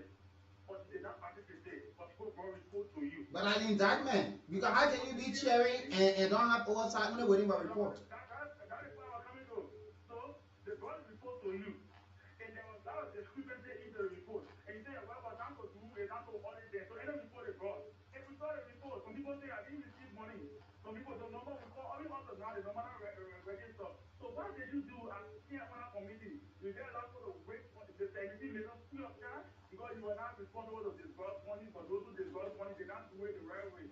And as chair on the neighborhood committee, you let the money go scot-free. The 17 or 25 million was not a loan. It was not a grant. It was a loan. Once you give to business people, they must pay back to government revenue where it's still reserved. So it was not money, it was not the former president's money, the national money that you're giving out to people that they got. If it was a personal money, you could give it out. But a loan given out to business people to do business to strengthen the economy, but they give them back to pay the government revenue. Otherwise, that will come on the radio and want to speak when people will share their listen to Carol say he's the most smartest. He's only time when it comes to using the jargon on vision. Okay, thank you. Let's talk to other callers. You're live. Good morning, sir. Please go ahead. For the last statement this morning, and yes, see, what I'm saying was listening to my candidate morning. Now, you know, we listen to some you won't say the small person Benefune or dictator. So if someone don't say people is not people and tell that Nigeria is very current arrogant when you were found out in this stuff. He referred to it as a liar. I'm sorry to say, but it's a liar. But you know that comment is a good comment. But now some of them are being back. Some of them are being talking now. But the future state on the camp for the day and one of looking for small. But no, let me tell you, we will put back up to make sure that some of them are going to jail in the country. Thank you for the morning. You're welcome. Good morning. Would that be the right thing? Yeah, hello? Go ahead, sir. I put them on the citizen, General God. Yeah. The two sheriffs, the two patriots who very much supportive of seeing the political interest in this death over the years. For some of all who have been major contributors of the show, who owe your gratitude, who owe your token of appreciation. So honestly, as a party command and national chairman of the United Party Intellectual Bureau, somebody who is an avid follower and contributor to your widely listened. If I should go to the point, go to the issue. Make syrup and that man. Don't call the mayor. Go ahead. He's so doing, I know it. Come in. Yeah, so it's not doing will come our little contribution maybe for the day end or so. Not much, because we are not working, even though we are very supportive to the regime. We are not working. Thank you. Yeah. And why you little talking? Why you gotta give long speech? Go ahead. On the issue of former Finance Minister Samuel Square. For me, I said maximum deception in his deliberation yesterday. But the investor said that the two million people languishing in the corridor of property. But leaving the left 3 million people in property. So that tells you that the purpose definitely in terms of living Labrador out of the quagmire of property. The purpose definitely when they talk about the mop-up exercise. For me, I know I'll live to live in Flower Town. The coordinator of that district is alleged Green Town that may not having zero. But within the mop-up Green Town, we saw the mention of zero. What they say, the thinking money and other things right after the ball. Okay, somebody told say you saw in car, you lie on him. Let's talk to Daniel Giddings from Bond County this morning. He said the people who said they saw in car or Ghana must go back. Good morning. Good morning, my friend and brother Natana and my brother Wiki Brooks. Good morning. Good morning, Daniel Giddings. Happy belated Christmas and prosperous New Year to you guys in studio. You're welcome. Let me tell you something, my brother. Something to a new comedian in Liberia. New comedian. That is the man was killed by his own government, CDC government official. Never used to want to listen to that guy's name. He caused all out of damage in this country. This man got the guts to sit on radio talking about in 2 years UP government has destroyed the country. Are you telling me? When people were fighting over faith just to go in the place that to buy rice, people were in long queue to buy gasoline. Under your regime, you were forced to run away, go to the army court, they call you to come buy the bread. You were not allowed to come. Don't forget, the man was Minister of Finance, so he knows exactly the economic strength. That's why he said more people are enjoying it than what people are experiencing right now under the regime. That is detention and all that stuff. People, even that is made like they want to bring you back to power, when they bring you one of the men across power in the country. Why is it the American government censure you? You see they get censored because they want to? Because you are the game player. You were not $25 million buffer exercise. You were there. You were also radio station. We all were in Monrovia. So he got creative power facility. Who would look at that and go for the people? So then they try the country again. God forbid. Thank you, gentlemen. Okay, Dr. Giddings from Bond County. Thank you. Thank you for always following the program. Okay, missed this caller on the line, but 0775-919-919, 0880-919-919 are the two numbers you can call us on to be part of the conversation. The lines are activated. Let me talk to the scholar on the line. Good morning. Good morning. Yes, you're welcome, sir. It is James K. calling. Okay. And come all with as you believe or what the former Prime Minister said yesterday, for in conclusion, he made it clear that many people are suffering now as compared to the previous administration. Indeed, it is true. People are very, very suffering. Go take a microphone to the market. You see if it will tell you. During President Reagan time, it will say 5,000 of fish, but now they only sell one. It's very difficult. You know why that is? Because President Joseph Mambata, most of those he appointed are from the diaspora. So that's a bet is going to be more civil friendly. Two, the people are not factored into the national budget. Three, high level of unemployment. You should know that purchase is a function of income. Income is a function of job. People do not have jobs. So yeah, I can't tell them a rest price that grab. As the only thing they do is limited by international comedian cloud. Rest price that grab. How do you purchase rest? You get go to full out ministry and pay rest. How do you purchase rest? Do you have job to earn income? It's hard for this nation to have a president with 42 years experience. He said there will be no business as usual. He will still find business as usual more than ever before. Things are very tough in this country. The people are suffering. I tell you, wake up, get on the street. At all these very major junction intersection, you find beggars everywhere. Where is this country heading? Why should the people live in their own country like slaves? It's sad for this nation. President Whether we are calling upon you. This 2026 really beautiful for you. Okay, thank you. Let's talk to other callers. Good morning. Yeah, good morning. Good morning, sir. Good morning, Don. From Ethernet. You know, I hope you guys are keeping recording. Because this guy has put inducted people. He said he gave $4 million to the commission. How the agent what did in that? Because that's not what it's not based on you as Prime Minister, you are aware. You should be you are not aware that indictment. He said the president would need to the central bank to give money up. He also indicted the president, the former president. So the LTG, I mean, look, he got what the money up to this. Anytime, anytime, the tax they are going to the family. Don't hear, don't want to do it. Tax they are going to and they get tax. Passing around. But then you see people are here and there. Money is not starting from the just oil. That's what made money happen. Things are getting hard because I'm giving money. But your money is too much of it. They told the money I could how they use money.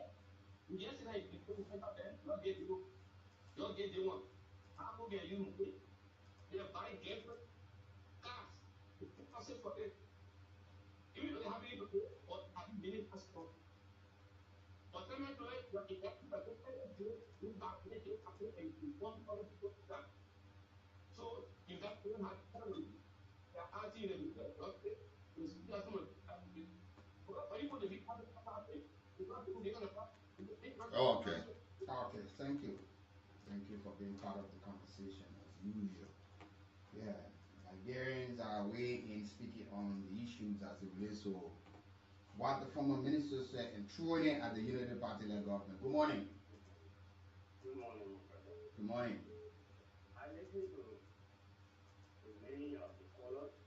They are right to what they are saying. But if indeed former Finance Minister Samuel Powell contradicted himself,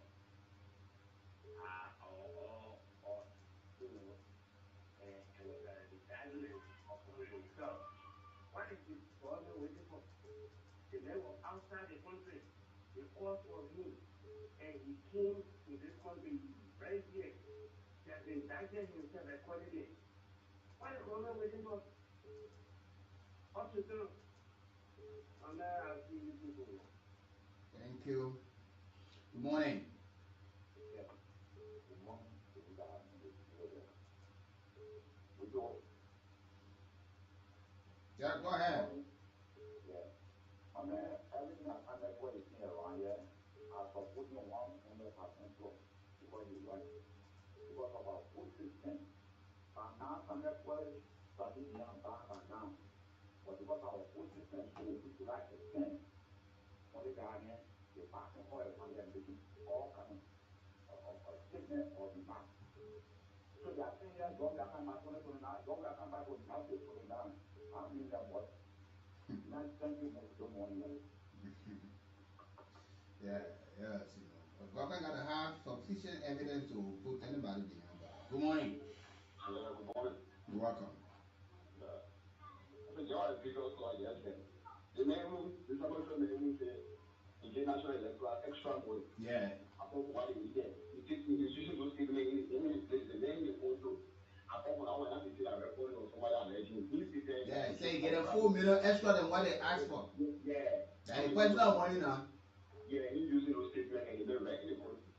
But the other good thing, these are all issues that the book of local issues, the Treasury Department, U.S. Treasury Department, and sanction the men. And the men make it regular statement in the country, they stay here, then the man will take their work. But anyway, no. Thank you. Welcome to this call. Good morning.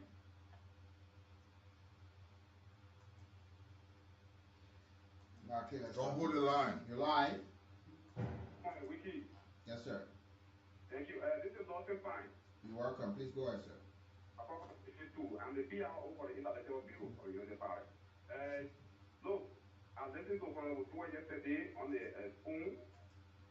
There was a lot of steps in government that is still to a law. But let me speak on the issue of the MOPA exercise. Samuel Toy, as the Parliament Minister, is the Secretary General on the board of the Central Bank. When it was said yesterday that he didn't know those people who went in the street to do the transaction, they're quite unfortunate. If SG on the board of Central Bank don't know those people who transacted, then he may report to us. Okay, tell me now. We agree that he didn't know those people. But then who made a report to us? Who's on the list of those beneficiaries? It was not you. It was not your. So there is nothing that you can dodge around here. That you know nothing about your action. He was the policy. He is the Parliament Minister. He was the Parliament Minister. He was the custodian of our economy. Come on, I'm not going to say justice. Don't try to see about who I join here. The former president. Only because the former president is going to go to jail or cannot be going to the president of food or any action taken white president. It is you. That was you. They were the way or joy we are. Everything that was done, it was done by you. The American police know you. They didn't see you. They didn't see you. What is that you for? So you are the key actor. So you said that our policies, our project now have been initiated by you. When you told 6 years, you couldn't do none of the project. So government is continuing the year, the project that you are able to initiate or continue or implement. They're going to implement all because they are all good projects. But you fail to implement it because you are corrupt. Thank you this morning for being part of the conversation. 0775-919-919, 0880-919-919. Let's talk to this call of the line. Good morning. Good morning. No, we can't talk secret here. You gotta amplify your voice. Let me talk to this call. You know, you won't be able to talk, don't call. Good morning. Good morning, nothing about the girls. Go ahead.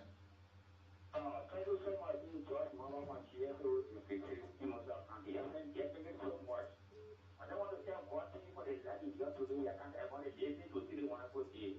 Consider for some issue bill and the former president, we are issue.